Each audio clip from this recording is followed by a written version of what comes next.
नमस्कार प्यारे बच्चों, एक बार फिर से स्वागत आप सबका आपके अपने इस ऑनलाइन प्लेटफॉर्म वीर कॉन्सेप्ट पे। कैसे हो आप सब?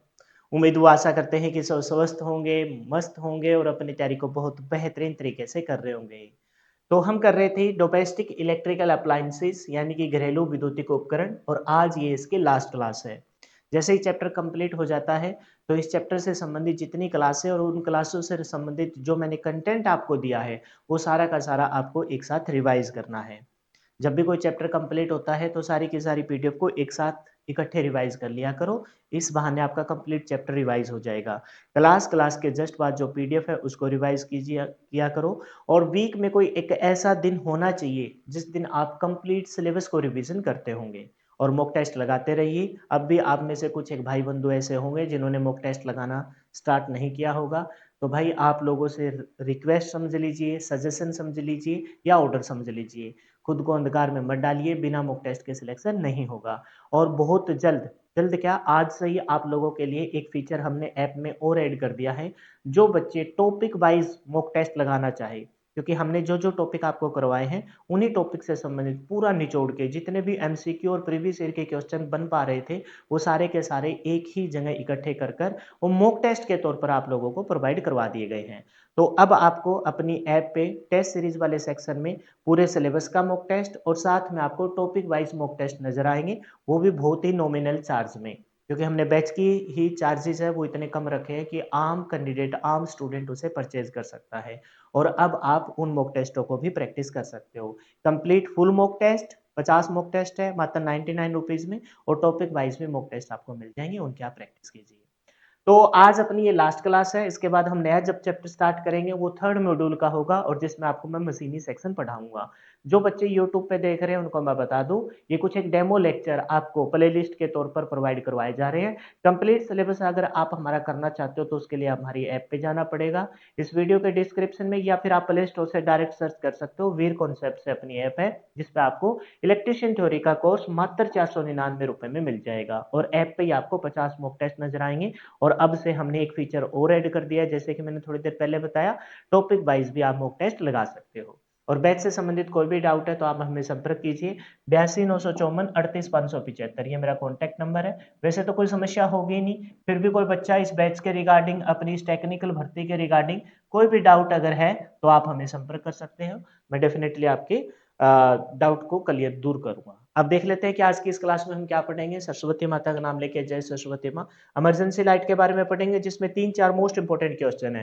हालांकि इमरजेंसी लाइट से रिलेटेड कोई भी प्रीवियस ईयर का क्वेश्चन आपको नजर नहीं आएगा, लेकिन ये इंपॉर्टेंट है, इस वजह से मेरे को लगता है कि थोड़ा डिटेल से बताना चाहिए। वॉशिंग मशीन के बारे में पढ़ेंगे। वॉशिंग मशीन थोड़ा सा लेंथी टॉपिक है जिसको सिर्फ और सिर्फ आपको सुनते रहना है, सुनते रहना है। और इस टॉपिक के एंड में जब मैं आपको ये कहूंगा कि वॉशिंग मशीन में कपड़े धोने की कौन कौन सी टेक्निक है, तो बस ये टेक्निक के नाम याद रख लेना, क्योंकि इनसे रिलेटेड एक क्वेश्चन मेरे को प्रीवियस ईयर में नजर आया। ये कुल मिलाकर आपकी 6 से 7 टेक्निक है जिनके नाम आप बस ध्यान रख लोगे, इतना ही काफी है। इंपॉर्टेंट जो स्टार्ट होगा वो होगा विद्युतिक पंखा। विद्युतिक पंखे से रिलेटेड 4 से 5 क्वेश्चन है जो आपको प्रीवियस ईयर के पेपर सेटों में नजर आएंगे, तो खास है ये। इसमें इंपॉर्टेंट क्वेश्चन है कि कैपेसिटर कितने फैराड का, माइक्रो फैराड का यूज करते हैं, कौन से मोटर का प्रयोग करते हैं, इसके स्विंग को कैसे मापा जाता है, आकार को कैसे मापा जाता है, ब्लेड एक दूसरे से कितने डिग्री के एंगल के साथ एडजस्ट की जाती है। फिर इसके दो पार्ट में हम डिवाइड करके पढ़ेंगे, विद्युतिक भाग और यांत्रिक भाग। यांत्रिक भाग में सिर्फ नाम ध्यान रखिए, विद्युतिक भाग को डिटेल से बताऊंगा जिसमें स्टेटर हो गया, जिसमें रोटर हो गया, फिर उसके बाद संधारित्र और रेगुलेटर। और पुराने समय में रेगुलेटर में हम प्रतिरोधों का समूह यूज करते थे, प्रतिरोध यूज करते थे जो विद्युत धारा को उष्मा के तौर पर उपभोग करके नष्ट कर देता था। यानी कि जितनी खपत एक्चुअल में होनी चाहिए थी उतनी नहीं होती। प्रेजेंट टाइम में हम रजिस्टर की जगह ट्रायक और ड्रायक का यूज करते हैं, तो उसके बारे में भी इस क्लास में आपको बताया जाएगा। फिर इसकी कार्यप्रणाली, और इंपॉर्टेंट ये है कि कौन सी मोटर और कितने माइक्रोफैराड का हम कैपेसिटर का प्रयोग करते हैं। इसके अलावा कौन कौन से फैन है, पंखे है, जिसमें इंपॉर्टेंट है आपका टेबल पंखा यानी टेबल फैन। तो कंपैरेटिवली एक क्वेश्चन आता है कि जो छत वाला पंखा है उसमें स्टेटर भाग कौन सा है, अंदर वाला या बाहर वाला, और टेबल फैन है उसमें स्टेटर और रोटेटर कौन सा पार्ट है। बस यही क्वेश्चन आप ध्यान दे लेना और इसमें कोई खास नहीं है। इसके अलावा भी 3-4 प्रकार के फैन है आप देख पा रहे हो, जिसमें आपने एग्जिस्ट फैन तो नाम सुना भी होगा, कुछ अन्य प्रकार के फैन है वो भी देख लिए जाएंगे। फिर हम देखेंगे मिक्सचर। मिक्सचर ग्राइंड से रिलेटेड जो मोस्ट फेवरेबल क्वेश्चन है, एक तो वो इसकी स्पीड है और दूसरी इसमें किस मोटर का हम प्रयोग करते हैं। तो यूनिवर्सल प्रकार की सीरीज मोटर का इसमें हम प्रयोग करते हैं। बस यही क्वेश्चन उठ के आते हैं। फिर भी इसकी कार्यप्रणाली को बड़े डिटेल से देखेंगे और इसके अंदर जो ब्लेड है, ग्राइंडर है, वो किन किन शेप में किन चीजों को पीसने के लिए या मिक्स करने के लिए प्रयोग में लाई जाती है वो मैं आपको पढ़ा दूंगा। वाटर कूलर के बारे में एक ही फेवरेट क्वेश्चन है कि इसमें कितने डिग्री टेम्परेचर पर और कौन सी मोटर का इसमें प्रयोग किया जाता है। तो इसमें कैपेसिटर स्टार्ट मोटर है ना, सेडेड पोल मोटर, इसमें से कंफ्यूजन होते हैं, इसके बारे में मैं आपको बताऊंगा। फिर उसके बाद क्लास के सेकंड लास्ट जो टॉपिक रहेगा वो मोटर पंप सेट होगा। और शायद ही कोई ऐसा बच्चा हो जो इसके बारे में नहीं जानता, क्योंकि ज्यादातर जो बच्चे हैं हरियाणा में आपको पता है खेती बाड़ी से बिलोंग करते हैं। तो इसको एंड में बता के उसके निरीक्षण और मरम्मत और जितने भी घरेलू विद्युतिक उपकरण पड़े हैं, हालांकि प्रत्येक उपकरण में मैंने आपको कहा है कि उसकी अर्थिंग और ग्राउंडिंग बहुत ज्यादा जरूरी है, अर्थिंग या ग्राउंडिंग, है ना। तो उसी चीज को एक बार फिर से आपको सिलेबस के पॉइंट ऑफ व्यू से और आपकी सेफ्टी के पॉइंट ऑफ व्यू से बताया जाएगा कि न्यूट्रल अलर्ट करना क्यों इतना ज्यादा जरूरी हो जाता है। और फिर आपका ये चैप्टर कंप्लीट हो जाएगा। उसके बाद हम नया मॉड्यूल स्टार्ट करेंगे, वो रहेगा मशीनी वाला, जिसको मैं नेक्स्ट क्लास में आपके सामने लेके हाजिर हो जाऊंगा। तो अब स्टार्ट करते हैं जी, वन बाय वन करके। सबसे पहले पढ़ते हैं इमरजेंसी लाइट। इससे रिलेटेड मेरे को कोई प्रीवियस ईयर का क्वेश्चन तो नजर नहीं आया, लेकिन मैंने जब इसके टॉपिक को डिटेल से देखा तो भाई यहाँ तो सारे के सारे ही क्वेश्चन इंपॉर्टेंट है। पढ़ के देखिए, ये तो सिंपल सी डेफिनेशन है कि विद्युत सप्लाई असफल हो जाने की स्थिति में प्रकाश उत्पन्न करने हेतु बैटरी द्वारा प्रचालित इमरजेंसी लाइट, नाम से पता चल रहा है इमरजेंसी के तौर पर जब मेन सप्लाई फेल हो जाती होगी तो प्रकाश करने के लिए कोई एक जुगाड़ किया होगा, कोई एक माध्यम बनाया होगा, जुगाड़ तो क्या कहेंगे, प्रॉपर इंजीनियरिंग लगी है। तो वहां पर जो प्रकाश करने के लिए जो ओवरऑल टेक्निक मैकेनिज्म का यूज किया है उसे हम क्या कहेंगे, इमरजेंसी लाइट कहा जाता है। विद्युत सप्लाई असफल हो जाने की स्थिति में प्रकाश उत्पन्न करने हेतु तो बैटरी द्वारा प्रचालित, किसी बैटरी में स्टोर करेंगे। अच्छा, अभी यहाँ एक बात तो क्लियर हो जाती है ना, एसी को तो हम स्टोर ही नहीं कर सकते, हम डीसी को स्टोर करेंगे। तो इमरजेंसी लाइट क्या हमें बहुत लंबे समय के लिए चाहिए? इमरजेंसी लाइट तो ऑन द स्पॉट और थोड़े समय के लिए चाहिए, तो बहुत हल्की सी मात्रा स्टोर की जाएगी। और वैसे भी आपको पता होगा डीसी बहुत ज्यादा मात्रा में स्टोर नहीं की जाती, थोड़ी ही मात्रा में स्टोर की जाती है। बैटरी द्वारा प्रचालित इमरजेंसी लाइट नामक विद्युतीय उपकरण प्रयोग में लिया जाता है। अब इंपॉर्टेंट, इसमें मुख्यतः 230 वोल्ट ओब्लिक 6 वोल्ट। इसका क्या मतलब है? एक तो पहले डायग्राम में देखो, ये ट्रांसफॉर्मर है। ट्रांसफॉर्मर नामक कंप्लीट चैप्टर मैंने आपके इसी यूट्यूब चैनल पे करवा रखा है, कंप्लीट प्लेलिस्ट आप देख सकते हो। और इतने डिटेल से है, 4 से 5 नंबर का सिलेबस उसी प्लेलिस्ट में से आपका कवर हो जाएगा। ये है जी ट्रांसफॉर्मर। आपको पता है कि जिस साइड सप्लाई दी जाती है वो आपकी प्राइमरी वाइंडिंग होती है और जिस साइड लोड कनेक्ट किया जाता है वो आपकी सेकेंडरी वाइंडिंग होती है। मैंने आपको बताया था इन टर्न को देख के आप अंदाजा लगा सकते हो कि ये स्टेप अप है या स्टेप डाउन है। स्टेप अप जिसमें वोल्टेज का मान बढ़ाया जाए, स्टेप डाउन जिसमें वोल्टेज का मान कम किया जाए। तो प्राइमरी में टर्न की संख्या ज्यादा है, ये प्राइमरी में जिसमें सप्लाई दी जाती है वो प्राइमरी में टर्न की संख्या ज्यादा है। सेकेंडरी जिसे लोड कनेक्ट किया जाता है इसमें टर्न की संख्या कम है। इसका मतलब ये स्टेप डाउन प्रकार का ट्रांसफॉर्मर है। अच्छा, स्टेप डाउन प्रकार के ट्रांसफॉर्मर की क्यों जरूरत पड़ी? घरों में आ रहा है 220, 230, 240 वोल्टेज आ रही है और हम डीसी में के तौर पर स्टोर कर रहे हैं। पहले तो बात पता लगेगा कि पहले इसकी वोल्टेज को डाउन किया जाए। डाउन करके कितना डाउन? 6 से 7 वोल्ट। 230 को 220, 230, 240 को 6 से 7 वोल्ट पे डाउन किया जाए। और फिर डाउन करने के बाद भी वो एसी है, उस एसी को किसी रिएक्टिफायर की सहायता से उसको किस में बदल देंगे, डीसी में कन्वर्ट कर देंगे और फिर वो बैटरी में जाके स्टोर हो जाएगी। तो ये तभी बोला है कि इसमें मुख्यतः 230 ओब्लिक 6 वोल्ट, यानी कि स्टेप डाउन प्रकार का। 230 से कितने में कन्वर्ट कर दिया? 6 वोल्ट में कन्वर्ट कर दिया मेंस ट्रांसफॉर्मर। तो आपसे पूछा जा सकता है कि इमरजेंसी लाइट में किस ट्रांसफॉर्मर का प्रयोग किया जाता है, स्टेप अप या स्टेप डाउन? तो कहेंगे स्टेप डाउन, 230 से ओब्लिक 6 वोल्ट ट्रांसफॉर्मर। फिर है ब्रिज रिएक्टिफायर। तो इंपॉर्टेंट हो जाता है कि कौन सा रिएक्टिफायर यूज किया जाता है, ब्रिज रिएक्टिफायर। ब्रिज रिएक्टिफायर की एक खास बात यह है कि इसमें चॉपिंग नहीं आती, ये प्रॉपर तरीके से एसी को किस में कन्वर्ट कर देता है, डीसी में कन्वर्ट कर देगा। 6 वोल्ट की रिले यूज की जाएगी, 6 वोल्ट की ही इसमें बैटरी होगी, लेड एसिड बैटरी या निकल कैडमियम बैटरी का प्रयोग करते हैं और 6 ही वोल्ट का इसमें नियोन लैंप का प्रयोग किया जाएगा। क्लियर है? तो इंपॉर्टेंट क्वेश्चन है कि इमरजेंसी लाइट में किन किन चीजों का प्रयोग किया जाता है। तो हम कहेंगे स्टेप डाउन प्रकार के ट्रांसफॉर्मर, रेक्टिफायर में कौन सा, ब्रिज रेक्टिफायर। 6 वोल्ट की आपकी लेड एसिड बैटरी या निकल कैडमियम बैटरी, 6 वोल्ट की आपकी रिले रहेगी और बाकी तो लैंप हो गए या नियोन लैंप हो गए वो आप बता सकते हो। और एक एसपीसी के साथ प्रयुक्त किए जाते हैं। इसमें प्रयुक्त 6 वोल्ट की बैटरी लेड एसिड तथा निकिल कैडमियम प्रकार की बैटरी का प्रयोग किया जाता है। स्विच एस, अब थोड़ा सा वर्किंग प्रिंसिपल देख लेते हैं कि ये वर्क कैसे करता है। जैसे ही स्विच S1 को है ना ऑन कब होगा, जब लाइट आ रही होगी, मेन सप्लाई आ रही होगी तो ये ऑन हो जाएगा। ऑन कर दिया जाता है तो मेंस ट्रांसफार्मर 230 वोल्ट है ना एसी को 6 या 7 वोल्ट की एसी में परिवर्तित कर देता है। अभी तक डीसी में नहीं बदला। 230 वोल्ट एसी को 6 या 7 वोल्ट की एसी में परिवर्तित कर देता है। और फिर ये ब्रिज रिएक्टिफायर चॉपिंग नहीं आने देता, कंप्लीटली एसी को किस में कन्वर्ट कर देगा, डीसी में। एसी को डीसी में परिवर्तित कर देता है। डीसी से बैटरी आवेशित होती है, यानी कि ये जो बैटरी है वो चार्ज हो जाएगी। आवेशित होना मतलब चार्ज को स्टोर कर ले, आवेशित होती है। और साथ ही रिले उत्तेजित हो जाती है, रिले आपकी उत्तेजित हो जाती है कि मेन सप्लाई आ रही है। क्या आ रही है, मेन सप्लाई आ रही है। इनमें natural of open, natural close, ये दो ऑप्शन होते हैं इसमें। ये उत्तेजित हो जानी मतलब नेचुरली क्लोज हो जाती है ना, नेचुरली क्लोज हो जाती है। फिर पता लग जाता है कि मेन सप्लाई आ रही है और बैटरी को हम चार्ज कर रहे हैं। पहले 230 को स्टेप डाउन प्रकार से 6 या 7 वोल्ट में, और फिर ब्रिज रेक्टिफायर से उस एसी को डीसी में कन्वर्ट करके बैटरी को आवेशित कर दिया जाता है। फिर उसके बाद बताया, इस स्थिति में रिले के नेचुरल क्लोज संयोजक ओपन हो जाता है और लैंप प्रकाशित नहीं होता। ये लैंप प्रकाशित नहीं होगा क्योंकि मेन सप्लाई आ रही है, तब थोड़ी ना जरूरत पड़ेगी। फिर कहता है जैसे ही मेन सप्लाई असफल होती है, जैसे ही मेन सप्लाई असफल होते हैं, रिले की उत्तेजना समाप्त हो जाएगी और नेचुरल क्लोज संयोजक आपस में संपर्क कर लैंप को बैटरी द्वारा प्रकाशित कर देगा। मतलब ये सोच लो कि वहां से S1 स्विच ओपन हो गया, S1 ओपन हो गया, पहले क्लोज था फिर आप ओपन हो गया, और मेन सप्लाई जैसे ही ऑफ हो गई तो आपकी जो नेचुरल क्लोज है वो आपका क्या हो जाएगा, ओपन हो जाएगा। और पता लग जाएगा कि मेन सप्लाई नहीं आ रही, तो बैटरी में जो चार्ज स्टोर है डीसी के तौर पर, वो अब आपका किसको दिया जाएगा, लैंप को दिया जाएगा, और लैंप प्रकाशित हो जाएगा। इसमें ऑटो कट की व्यवस्था की जाती है। इसमें बैटरी आवेशित हो जाने पर बैटरी चार्जिंग परिपथ स्वतः ही ऑफ हो जाता है। ऑटो कट है यानी कि ऑटोमेटिकली चलता रहता है। बैटरी जो पूर्णतः चार्ज हो जाएगी तो आपका S1 स्विच है ऑटोमेटिकली ओपन हो जाएगा, यानी कि और ज्यादा चार्ज की जरूरत नहीं है। और जैसे ही पता लगेगा कि भाई सप्लाई, मेन सप्लाई फेल हो गई है, इधर से आपकी नेचुरल जो रिले है उसकी उत्तेजना समाप्त होगी, अब बैटरी में संचित है वो आपको लैंप को प्रकाशित करेगा। ये वर्किंग प्रिंसिपल नहीं पूछा जाएगा, आपसे पूछा जाएगा कौन सा ट्रांसफॉर्मर यूज करते हैं, कौन सा रिएक्टिफायर का यूज करते हैं, कितने वोल्ट की बैटरी है, कौन सी बैटरी है, बस ये क्वेश्चन बनते हैं। इसके अतिरिक्त लैंप के स्थान पर 6 वोल्ट ट्यूब अथवा इन्वर्टर, अच्छा इसे इन्वर्टर के साथ भी कनेक्ट कर सकते हैं क्योंकि इन्वर्टर में हमने ऑलरेडी डीसी को स्टोर कर रखा है। मान लेते हैं कि बहुत लंबे समय तक आपकी मेन सप्लाई नहीं आई, ये इमरजेंसी लाइट थी, 6 वोल्ट 7 वोल्ट पे ही आपकी डीसी के अंदर स्टोर कर रखा था, बहुत देर तक आपकी लाइट नहीं आई, तो इसका मतलब इमरजेंसी लाइट तो आपकी फ्लॉप हो गई।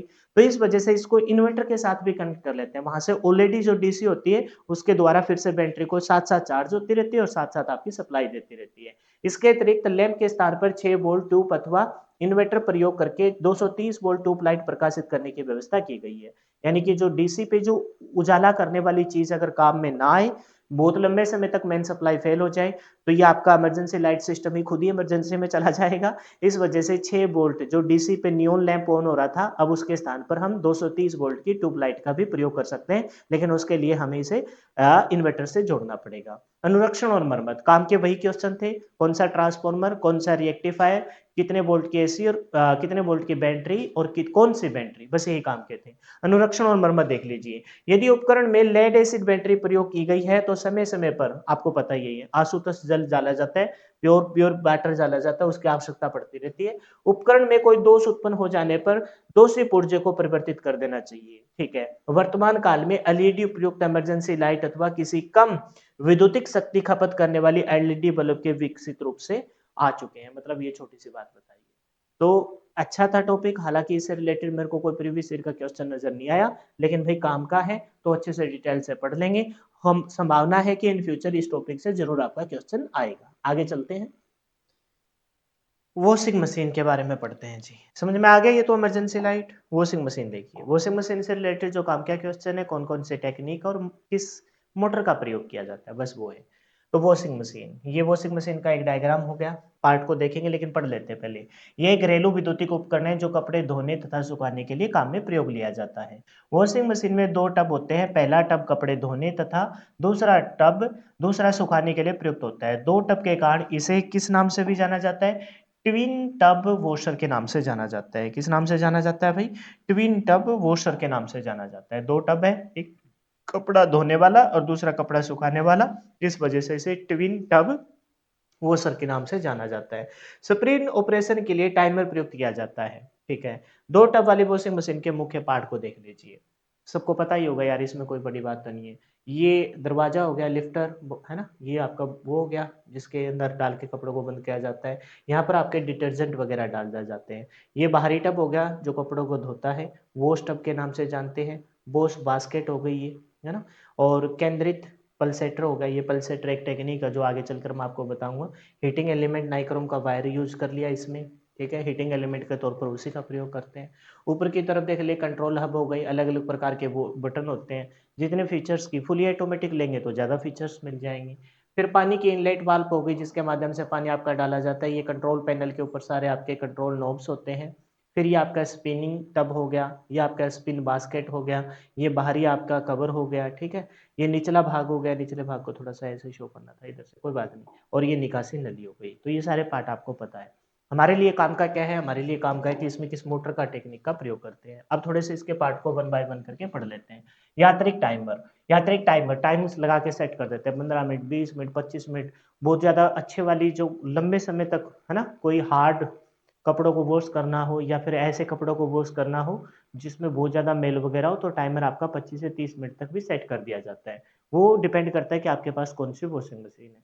यांत्रिक टाइमर में एक spring loaded gamer drain reduction system. अब ये क्या है? पहले तो ये समझ लीजिए, आगे पढ़िए। इसमें होता है, इसे क्लॉक टाइमर कह भी कहा जाता है। यानी कि यहाँ जो यांत्रिक टाइमर है वो क्लॉक टाइमर है। कितने समय के बाद आपकी वॉशिंग मशीन ने सिट्टी बजा के उस पूरे जो आपने टाइम के अकॉर्डिंग सेट किया है उस काम को पूरा कर देना है।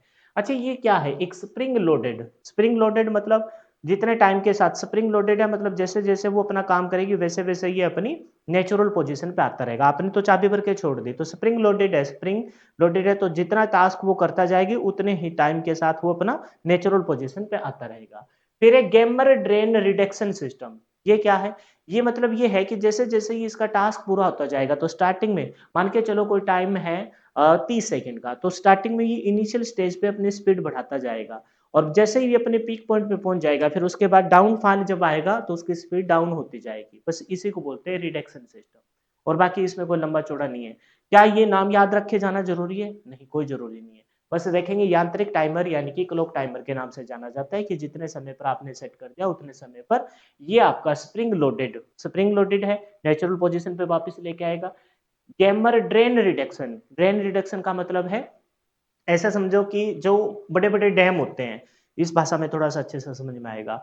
तो जब डैम को बड़े बड़े जो डैम होते हैं उसमें जब खोला जाता है वाल्व को, मान लो कि उठाया जाता है ड्रेनेज सिस्टम को, तो उस टाइम जब पानी पीछे बहुत ज्यादा मात्रा में भरा हो तो उस टाइम स्पीड ज्यादा होती है। और जैसे जैसे वो पानी बाहर निकलना स्टार्ट करेगा, तली की तरफ आएगा, तो उसकी स्पीड कम हो जाएगी। ठीक यही बात है कि जब वो पीक पीक की तरफ जाएगा तो उसकी स्पीड बढ़ती रहेगी। फिर उसमें रिडक्शन सिस्टम के माध्यम से एक टाइम आ जाएगा कि भाई अब इसके बाद डाउनफॉल स्टार्ट हो गया है, तब इसकी स्पीड घटने लग जाएगी। फिर है ड्रेन पंप। ड्रेन पंप है, ड्रेन से पता लग रहा है कि पानी को उठा के बाहर डालेगा। तो पानी को मशीन से बाहर निकालने की प्रक्रिया में प्रयुक्त पंप ड्रेन पंप कहलाता है। ड्रेन सिस्टम एक पुली और एक लीवर, एक पुली होगी और दूसरा लीवर लगा होता है जिसके माध्यम से पानी को बाहर निकाला जाएगा। अब अपोजिट चल रहे हैं, गुरुत्वाकर्षण बल नीचे की तरफ खींचता है, हम उठा के बाहर निकाल रहे हैं, इस वजह से गुरुत्वाकर्षण द्वारा पानी को बाहर निकाला जाता है। बस इतना सा ध्यान रखेंगे। यांत्रिक टाइमर क्लॉक टाइमर कहलाता है। ड्रेन पंप, इसमें एक क्या होते हैं, पुली और लेवल होती है जिसके माध्यम से पानी को उठा के बाहर निकाला जाएगा। उठा के निकाल रहे हैं तो गुरुत्वाकर्षण द्वारा पानी को बाहर निकाला जाता है। मतलब कि उठाने वाली बात को साइड में भी छोड़ सकते हो। गुरुत्वाकर्षण का माध्यम का मतलब क्या है? गुरुत्वाकर्षण का मतलब तो होता है नीचे की तरफ खींचना। चलो ठीक है, उस बात में याद कर लेना, उल्टा मत चलना तुम। गुरुत्वाकर्षण, क्योंकि हमें तो बस ये शब्द ही पकड़ना है। गुरुत्वाकर्षण के द्वारा, गुरुत्वाकर्षण में क्या होता है कि जब हम अपने कपड़े वगैरह वॉश कर लेते हैं तो फिर हम पानी निकालने वाला वॉश वाला जो बटन होता है उसको घुमा देते हैं। घुमाने के बाद गुरुत्वाकर्षण के माध्यम से अपने आप ही पानी नीचे चला जाता है। ऐसे याद कर लेना। मैंने पहले थोड़ी देर पहले जो उल्टा बोल दिया था उसको काटा मार देना, ठीक है। फिर है ड्राइव मोटर। वॉशिंग मशीन में सबसे ज्यादा उपयुक्त करने वाली, ये है मोस्ट फेवरेबल क्वेश्चन। ऊपर वाला क्या पता कोई क्वेश्चन आए ना आए, लेकिन इसके चांसेस पूरे हैं। सिंगल फेज 240 50 हर्ट्ज की कैपेसिटर स्टार्ट इंडक्शन मोटर का प्रयोग किया जाता है। बस ये ध्यान दे लेना कि ड्राइवर मोटर वॉशिंग मशीन में सबसे ज़्यादा उपयुक्त होने वाली, तो सबसे ज़्यादा तो मोस्ट फेवरेबल ऑप्शन आपको यही चूज़ करना है। कौन सी है? सिंगल फेज मोटर होती है 240-50 हर्ट्ज़ की। कैपेसिटर स्टार्ट इंडक्शन मोटर, है ना? का प्रयोग किया जाता है। इस मोटर की क्षमता 1/3 मतलब कि ये हाउस पावर में रिप्रेजेंट करते हैं। ये आपको मोटर के ऊपर स्पेसिफिकेशन में 1/3 से लेकर 1/2 हाउस पावर की अवेलेबल होती है। तो पार्ट से संबंधित 3 ही चीज़ें यहाँ एक्सप्लेन कर रखी है, आगे तो बस ऑटोमैटिक, सेमी ऑटोमैटिक और फुली ऑटोमैटिक उसके बारे में बताया, फिर वॉशिंग टेक्निक के बारे में बताया। जो काम का क्वेश्चन है वो यहीं इसी पेज पे है। पार्ट से रिलेटेड कोई क्वेश्चन नहीं आएगा, ये थोड़ी ना पूछा जाता है वॉशिंग मशीन का काम क्या है, कोई क्वेश्चन नहीं आएगा। आगे चल के जो कपड़े धोने की टेक्निक है उससे क्वेश्चन आ सकता है और यहाँ से जो क्वेश्चन है वो आपके सामने है। यांत्रिक टाइमर जिसे क्लॉक टाइमर कहते हैं, फिर उसके बाद ड्रेन पंप पानी को बाहर निकालने के लिए, इसमें एक पुली और लीवर लगी होती है, गुरुत्वाकर्षण के द्वारा भी पानी को बाहर निकाला जा सकता है। फिर है ड्राइवर मोटर, कौन सी मोटर का प्रयोग करते हैं? फेवरेट क्वेश्चन है, सिंगल फेज 230 50 हर्ट्ज, 230 और किसमें? एसी पे, single phase 240 230 240 50 hertz. Capacitor start induction motor का इसमें प्रयोग करते हैं 1/3 से लेकर 1/2 हाउस पावर की। कार्य के आधार पर वॉशिंग मशीन के 3 प्रकार है। साधारण वॉशिंग मशीन, मैनुअल रूप से कपड़े इसमें डाले जाते हैं, एक ही टब होता है ना? उसमें पहले कपड़े धोए जाएंगे, उसमें पानी निकालने के बाद फिर उसमें से सुखाए जाएंगे, कपड़े डालना और निकालना। कम सुविधा का प्रमुख कारण सीमित स्वचालित कार्य, एक ही टब है, धोने और सुखाने के लिए अलग अलग टब नहीं है, पानी भरना और निकालना मैनुअल होता है तो कम सुविधा रहती है। ठीक है? इसमें ये मान लीजिए कि मशीन का योगदान और आदमी का योगदान, हमें मशीन का योगदान कम दिखाई दे रहा है और आदमी का योगदान ज़्यादा दिखाई दे रहा है।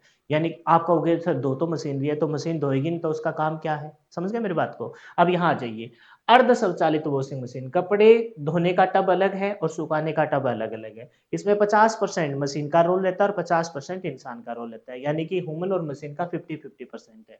आप कहोगे मशीन ही कपड़े धो रही है, मशीन ही सुखा रही है। यहाँ हम ये बताने की कोशिश कर रहे हैं कि ह्यूमन बॉडी की एक्सेप उसमें कितनी है। इसमें तो आपकी 90% सेफ है। कपड़े धोएगी मशीन, धोने के बाद फिर आप उसे निकालोगे, टब को खाली करोगे फिर सुखाने के लिए, एक ही टब है तो सुविधा कम है। ठीक है? इसमें आपने देखा टब 2 है, लेकिन यहाँ पर वॉशिंग मशीन में आपने कपड़े डाले, टाइमर वगैरह सेट करा, क्लॉक टाइमर लगाया, फिर आपने कपड़े वगैरह धो दिए उसने। फिर उस धोए कपड़ों को बहुत सारे लोग बाहर भी टब में भी उसमें से सर्फ वगैरह का पानी, डिटर्जेंट वगैरह बाहर निकालते हैं, फिर उसको वॉशर जो सुखाने वाला है, ड्रायर है, उसके अंदर डालते हैं। तो 50% मशीन का रोल और 50% ह्यूमन बॉडी का रोल है। 2 अलग-अलग टब धोने और सुखाने के लिए अलग-अलग है। कपड़े एक टब से दूसरे टब में मैनुअल हाथ से हस्ताक्षरण किए जाते हैं, भेजे जाते हैं। ये है पूर्णतः स्वचालित, फुली ऑटोमेटिक। तो ह्यूमन का हस्तक्षेप उसमें 10 ही परसेंट है। कपड़े डाल दिए, डिटर्जेंट वगैरह डाल दिया, उसके बाद यही तो वॉश करेगी, है ना? यही उसको ड्राई करेगी और यही फिर उसे अच्छे से प्रॉपर तरीके से वॉश करेगी, फिर डिटर्जेंट निकालेगी और फिर उसे ड्राई भी कर देगी। यानी कि एक ही टब सभी प्रक्रियाएं एक ही टब में संचालित, पानी भरना, धोना, खंगालना, सुखाना और अपने आप ही होता है, अधिक सुविधाजनक ये है। तो ये कार्य के आधार पर वॉशिंग मशीन को हमने 3 कैटेगरी में डिवाइड कर रखा है। साधारण वॉशिंग मशीन जो पुराने समय में, आज के समय में 90% लोगों के पास ये है, अर्धचालित वॉशिंग मशीन। कुछ एक लोगों के पास, है ना, फुली ऑटोमेटिक वॉशिंग मशीन भी है, जिसमें ह्यूमन हस्तक्षेप है वो मान लो 10% है और आपका मशीनी हस्तक्षेप है वो 90% तक दिखाई देगा। ठीक है? कीमत इसकी वेरी करती है, डिपेंड करती है कंपनी टू कंपनी और आपके फीचर्स के अकॉर्डिंग। अब है साधारण प्रकार की वॉशिंग मशीन, इनसे रिलेटेड 2-4 बातें जल्दी-जल्दी हम निपटा लेते हैं। इस प्रकार की मशीन में एक पल्सेटर टेक्निक, ये टेक्निक है जो आगे चलकर इस टॉपिक के एंड में बताऊंगा। तो ज्यादातर हम किस टेक्निक का प्रयोग करते हैं? पल्सेटर टेक्निक का प्रयोग करते हैं। इस प्रकार की मशीन में पल्सेटर टेक्निक का प्रयोग किया जाता है। इसकी डिस्क मोटर के साथ फिक्स कर देते हैं, मोटर घूमेगी, डिस्क घूमेगी तो वो आपका जो स्विंग वाला है वो घूमता रहेगा और कपड़ों को धोता रहेगा। इस प्रकार के संयोजन में केवल एक टब होता है जिसमें धोने के योग्य कपड़े डाले जाते हैं तथा ऑपरेटर द्वारा, जो धोने वाला है, द्वारा ही पानी और डिटर्जेंट डालकर समय भी सेट कर दिया जाता है। दूसरी है आपकी सेमी ऑटोमेटिक, इसमें कुल 2 टब होते हैं, पहला टब कपड़े धोने के लिए, दूसरा टब कपड़े सुखाने के लिए। वॉशिंग टब धीमी गति से चलता है और स्पिन टब अधिक गति से चलता है। इस प्रकार के संयोजन में 1 या 2 मशीनें हो सकती है, मतलब एक मशीनें हो सकती है जो वॉशिंग वाली और वही मशीन आपके कपड़ों को सुखाने वाली। हो सकता है कि 2 भी मोटर का हम प्रयोग करते हैं, ज़्यादातर 2 मोटर में ही अवेलेबल है। इसमें मैनुअली इसमें तो सारा काम ऑपरेटर के द्वारा ही किया जाता है, कपड़े डालना, निकालना, धोना सब कुछ। इसमें आपको कपड़े जब धुल जाएँगे तो उसके लिए सुखाने के लिए आपको साइड वाले टब में डालना पड़ेंगे। फिर है पूर्णतः स्वचालित, फुली ऑटोमेटिक। इस प्रकार की मोटरों में माइक्रो प्रोसेसर लगा होता है। क्या लगा होता है भाई? माइक्रो प्रोसेसर लगा होता है, जो टाइमर वगैरह को सेट करता है, जो वॉशिंग टाइमर को निर्धारित करता है। इस प्रकार में केवल एक ही टब दोनों कार्य को करता है। मशीन में प्रोग्रामिंग इस प्रकार से की जाती है कि स्वतः ही पानी अंदर लेती है और डिटर्जेंट के साथ कपड़े धोकर सुखाकर बंद हो जाता है। उपयुक्त प्रकार के अलावा वॉशिंग मशीन के अनेक लोड के आधार पर भी वर्गीकृत किए गए हैं, जो आगे हम पढ़ सकते हैं। जैसे टॉप लोडेड, ये कोई लोड के अनुसार वाला पेपर में कोई खास नहीं है, हम तो बस वॉशिंग टेक्निक देखेंगे। लेकिन इसने बताया कि लोड के आधार पर जैसे टॉप लोडेड कपड़े ऊपर से डाले जाते हैं और फ्रंट लोडेड कपड़े सामने से भी डाले जाते हैं। आपने देखा होगा ये फ्रंट लोडेड है, कपड़े सामने से डालते हैं। और ये वाली कौन सी है? ये है जी आपकी कौन सी अपर लोडेड, अपर ऊपर से कपड़े डाले जाते हैं। फुली ऑटोमेटिक में दोनों प्रकार की आती है, फ्रंट लोडेड भी आती है और टॉप लोडेड भी आती है। ऊपर से भी कपड़े डाल सकते हो और सामने भी से कपड़े डाल सकते हो, तो ये फुली ऑटोमेटिक है। इसमें क्या लगा होता है? माइक्रो प्रोसेसर होता है, जिसके माध्यम से सारा काम अपने आप ही लिया जाएगा, पानी भी अपने आप लिया जाएगा। डिटर्जेंट वगैरह आपने डाल रखा है तो उसके अनुसार कपड़ों में आप टाइमिंग वगैरह, इसमें अलग अलग आपसे कमांड पूछी जाती है, कितनी बार धोना है, कितनी बार पानी लेना है ना? देखा होगा जिनके पास फुली ऑटोमेटिक मशीन है, कितनी बार धोना है, कितनी बार पानी लेना है, कितने मिनट तक धोना है, ये सारी चीजें उसमें सेट हो जाती है। फिर सुखाने वाले स्पिन के बारे में भी पूछता है, कितनी बार सुखाना है, फिर आपको ये ऑटोमेटिक सेट होके फिर ये अपने प्रॉपर तरीके से वर्क करती है। ये थोड़ा काम का है। पीछे जो काम का था वो मैंने बता दिया कौन से मोटर का प्रयोग करते हैं। तो इसमें 230, 240, 50 hertz single phase induction capacitor motor का प्रयोग करते हैं। देखा था ना आपने? कौन से मोटर का प्रयोग करते हैं? Single phase 240, 50 hertz capacitor start induction motor का प्रयोग करते हैं। कैपेसिटर स्टार्ट इंडक्शन मोटर का प्रयोग करते हैं। अब इन टेक्निक के नाम याद रख लेना, बस सिर्फ और सिर्फ नाम याद। कपड़े धोने के तरीकों के आधार पर वर्गीकरण। आपसे पेपर में पूछा जाएगा निम्नलिखित में कौन सा है कपड़े धोने के तरीकों में से है या नहीं है। तो पहला है पल्सेटर, जो साधारण वॉशिंग मशीन में मैंने यूज किया था। Pulsator wash technique. Pulsator wash technique मुख्य रूप से टॉप लोड वॉशेज, टॉप मतलब ऊपर से कपड़े डालना, टॉप लोड वॉशिंग मशीन में इस्तेमाल होने वाली एक सफाई विधि है। इसमें एक अवतल आकार का डिस्क टब की दीवार पर लगी होती है। ये देख लीजिए, पहले ये टब है और यहाँ आपके क्या लग जाएगी? पल्सेटर लग जाएगा। वो पल्सेटर घूमता रहेगा, पानी को अप डाउन करता रहेगा और आपके कपड़े वॉश हो जाएंगे। इसमें एक अवतल आकार की डिस्क टब की दीवार पर लगी होती है। ये कपड़ों को पानी में घुमाती है और कपड़े डिस्क और दीवारों के रगड़ खाकर साफ होते रहते हैं। कपड़े से मैल कब निकलता है? जब हम थोड़ा सा रगड़ देते हैं तभी निकलता है। तो सबसे पहली टेक्निक कौन सी है? Pulsator wash technique. Pulsator wash technique top loaded, क्योंकि साइड में से कपड़े डालेंगे तो भी ये तो सामने ही दिखाई दे रहा है, ऊपर से ही डालने पड़ेंगे। तो टॉप लोडेड वॉशिंग मशीन में यूज किया जाता है। इसमें पल्सेटर अवतल प्रकार का ये है ना टब ले लिया और उसमें यहाँ आपने साइड वाले दीवार पे लगा दिया, मोटर चलेगी, ये घूमता रहेगा, पानी को रगड़ खाएंगे दीवारों के साथ कपड़े और आपके वॉश होते रहेंगे। दूसरी है टबलर टाइम। नाम याद रखने, मैंने क्या कहा? पहला कौन सा है? Pulsator wash technique. बाकी की प्रोसेसिंग को समझ में आई तो ठीक है, नहीं तो कोई नहीं, छोड़ो इस बात को। पहला नाम याद रखिए पल्सेटर, और क्या मुश्किल है इसमें? दीवार पे लगी है बस आपका घूमने वाला पल्सेटर। दूसरा है जी टबलर टाइप। इस प्रकार की वॉशिंग में एक साधारण ड्रम में कपड़े टबलिंग विधि से घुलते हैं। टबलिंग मतलब समझते हो ना? अपर नीचे, अप डाउन, अपर नीचे, ऐसे टबलिंग विधि से सरल संरचना सरल होती है तथा ड्रम कपड़ों को घुमाकर धोता है। सर इसका डायग्राम का है, अगले पर है टबलर टाइप। ये है टबलर टाइप। इसमें क्या रहता है? ये ऐसे आगे पीछे, ऐसे ऊपर नीचे, आगे पीछे ऐसे घूमता रहता है, ठीक है। और बहुत ही सरल विधि, इसमें कोई लंबी चौड़ी कहानी नहीं है। तो दो नाम याद हो गए। पहला कौन सा है? Pulsator wash technique, pulsator wash technique. दूसरी है टबलर टाइप। टबलर टब होगा मतलब टब में हम कपड़े कैसे करते हैं यार? ऊपर नीचे आगे पीछे ऐसे करते हैं बस, और क्या है इसमें। तीसरी जो टेक्निक है वो है एजिटेटर वॉश टेक्निक। एजिटेटर होता है जो नीचे घूमता है। ज्यादातर अपने घरों में कौन सी टेक्निक वाले होते हैं? एजिटेटर। वॉशिंग टब का आकार अंदर से लंबा बेलनाकार होता है, अंदर एक एजिटेटर लगा होता है, लंबाई में होता है ना ऐसे, और नीचे एक क्या लगा होता है? एजिटेटर लगा होता है। इस विधि में पानी तथा कपड़े दोनों डिटर्जेंट के साथ घूमते हैं तथा इस प्रकार के कपड़ों को साफ किया जाता है। ध्यान रहे कि यह प्रक्रिया नाजुक कपड़ों पर प्रयोग में नहीं ली जाती, क्योंकि एजिटेटर बहुत तेजी से घूमता है, तो नाजुक कपड़े है वो हो सकता है कि भाई रगड़ खा के आपके फट जाए। बहुत नाजुक कपड़ों में इसका प्रयोग नहीं किया जाता। तीन टेक्निक हो गई। पहली कौन सी? पल्सेटर, पल्सेटर विधि। दूसरी कौन सी है? दूसरी है टबलर, टब टब है, में आगे पीछे ऊपर नीचे होता रहेगा। तीसरी है एजिटेटर वॉश टेक्निक, जो ज्यादातर घरों में बेलनाकार टब होता है, नीचे एजिटेटर घूमता है, जिसमें नाजुक कपड़ों का प्रयोग नहीं करते। चौथी है जी air wash technique. Air wash technique washing machine में इस्तेमाल की जाने वाली एक आधुनिक तकनीक है, जो बिना पानी और डिटर्जेंट के गर्म हवा और एयर जेट का उपयोग करके कपड़ों को बदबू, बैक्टीरिया तथा हल्की धूल को हटाती है। ये एयर वॉश टेक्निक कहाँ यूज की जाती है पता है तुमको? जब तुम पैंट कोट की ड्राई कराने जाते हो, ड्राई क्लीन कराने जाते हो, तो कौन सी टेक्निक होती है उसमें? एयर वॉश टेक्निक होती है ज्यादातर। तो कहता है कि एयर वॉश टेक्निक में एयर से वॉश कर रहे हैं, तो पानी डिटर्जेंट वगैरह का नहीं यूज किया जाएगा। तो फिर किसका इस्तेमाल किया जाएगा? एक आधुनिक टेक्निक है, जो बिना पानी और डिटर्जेंट के गर्म हवा और एयर जेट का उपयोग करके कपड़ों की बदबू, बैक्टीरिया और हल्की धूल को हटाती है। और वैसे भी तुमको ध्यान होगा, कोट पैंट को ड्राई क्लीन कराने जाते तो शादी ब्याह में हम गए थे, वहां पर कुछ गिर गया, दाग लग गया। वैसे तो कोट पैंट को कौन वॉश करवाता है, लेकिन वो दाग अब भद्दा लग रहा है, तो उसकी एक ड्राई क्लीनिंग होती है। तो वो उस पार्ट में बैक्टीरिया, धूल मिट्टी, या फिर मतलब इसने कहा है कि हल्की धूल वगैरह, बैक्टीरिया और बदबू वगैरह को हटा देता है। यह तकनीक विशेष रूप से ऊनी, रेशमी तथा नाजुक कपड़ों को साफ करने के लिए प्रयोग में लाई जाती है। कितनी टेक्निक हो गई? चार। सबसे पहले एक बार बताइए, pulsator technique. Pulsator technique, wash technique side में लगा होता है। दूसरी है टबलर टेक्निक, टबलर होता है, ये टब ऐसे घूमता रहता है, ठीक है, ये ऊपर आदर्श रोलर सहारे के लिए रोल करता रहता है, ऊपर नीचे रोल करता रहेगा। एजिटेटर लगा होता है, यही एजिटेटर होता है इसमें। तीसरी है जी अपनी कौन सी? तीसरी है एजिटेटेड वॉश टेक्निक, बेलनाकार टब होता है, नीचे एजिटेटर होता है, नाजुक कपड़ों के लिए प्रयोग नहीं करते। चौथी कौन सी है? एयर वॉश टेक्निक, जिसमें पानी और डिटर्जेंट का प्रयोग किया ही नहीं जाता। उसके बाद है जी आपकी कौन सी? चॉइस पंच विधि। पंच से नाम पता लग गया, ठीक है। यह मशीन बहुविधीय विधि से कपड़े, बहुपक्षीय विधि से कपड़े धोती है। इसमें पानी को कपड़े के ऊपर तेज दबाव के साथ डाला जाता है। ऊपर से मतलब पंच मारेगी ऐसे, यानी कि वैसे दिखाई नहीं देगा आपको पंच, मतलब इसमें एजिटेटर है, नीचे की तरफ दबाव बांध लगाते हैं, दाव लगा के छोड़ देंगे, फिर वो कपड़े फिर से वापस एजिटेटर फिर ऐसे दाब लगाएंगे। तो इस टेक्निक को बोला चॉइस पंच वॉश टेक्निक।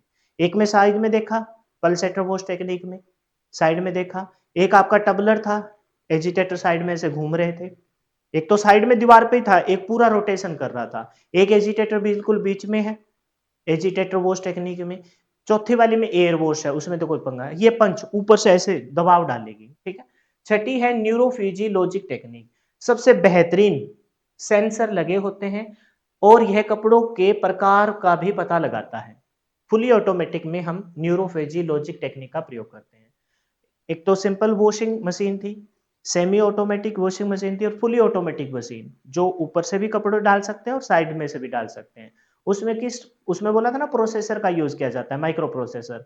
तो कौन से माइक्रो प्रोसेसर? न्यूरोफिजियोलॉजिक माइक्रो प्रोसेसर का प्रयोग किया जाता है, जो कपड़ों के प्रकार का पता लगाती है। फिर कपड़ों की बनावट और अन्य मापदंडों के अनुसार धुलाई को नियंत्रित किया जाता है। इसमें आपके कपड़ों को अधिक समय तक चलते हैं, और आपकी वॉशिंग मशीन आवश्यक साधनों का उपयोग करते हुए सर्वोत्तम रूप से कार्य करती है।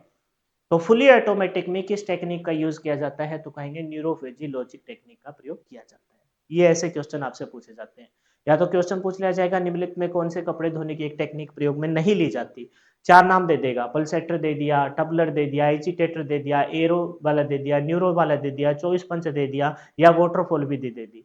ये तीन तो इनमें से दे देगा, एक कोई आलतू फालतू का पहचान लोगे। या फिर आपसे पूछ लिया जाएगा फुल ऑटोमेटिक वॉशिंग मशीन में कपड़े धोने की कौन सी टेक्निक का यूज किया जाता है? न्यूरोफिजियोलॉजिक टेक्निक। अच्छा, पूछ लिया जाएगा आपसे, ये बताइए कि इस टेक्निक में पानी और डिटर्जेंट का प्रयोग नहीं किया जाता, नाम से पता चल रहा है एयर वॉश। किस में एजिटेटर है ना बेलनाकार पात्र में लगा होता है? तो एजिटेटर वॉश टेक्निक में।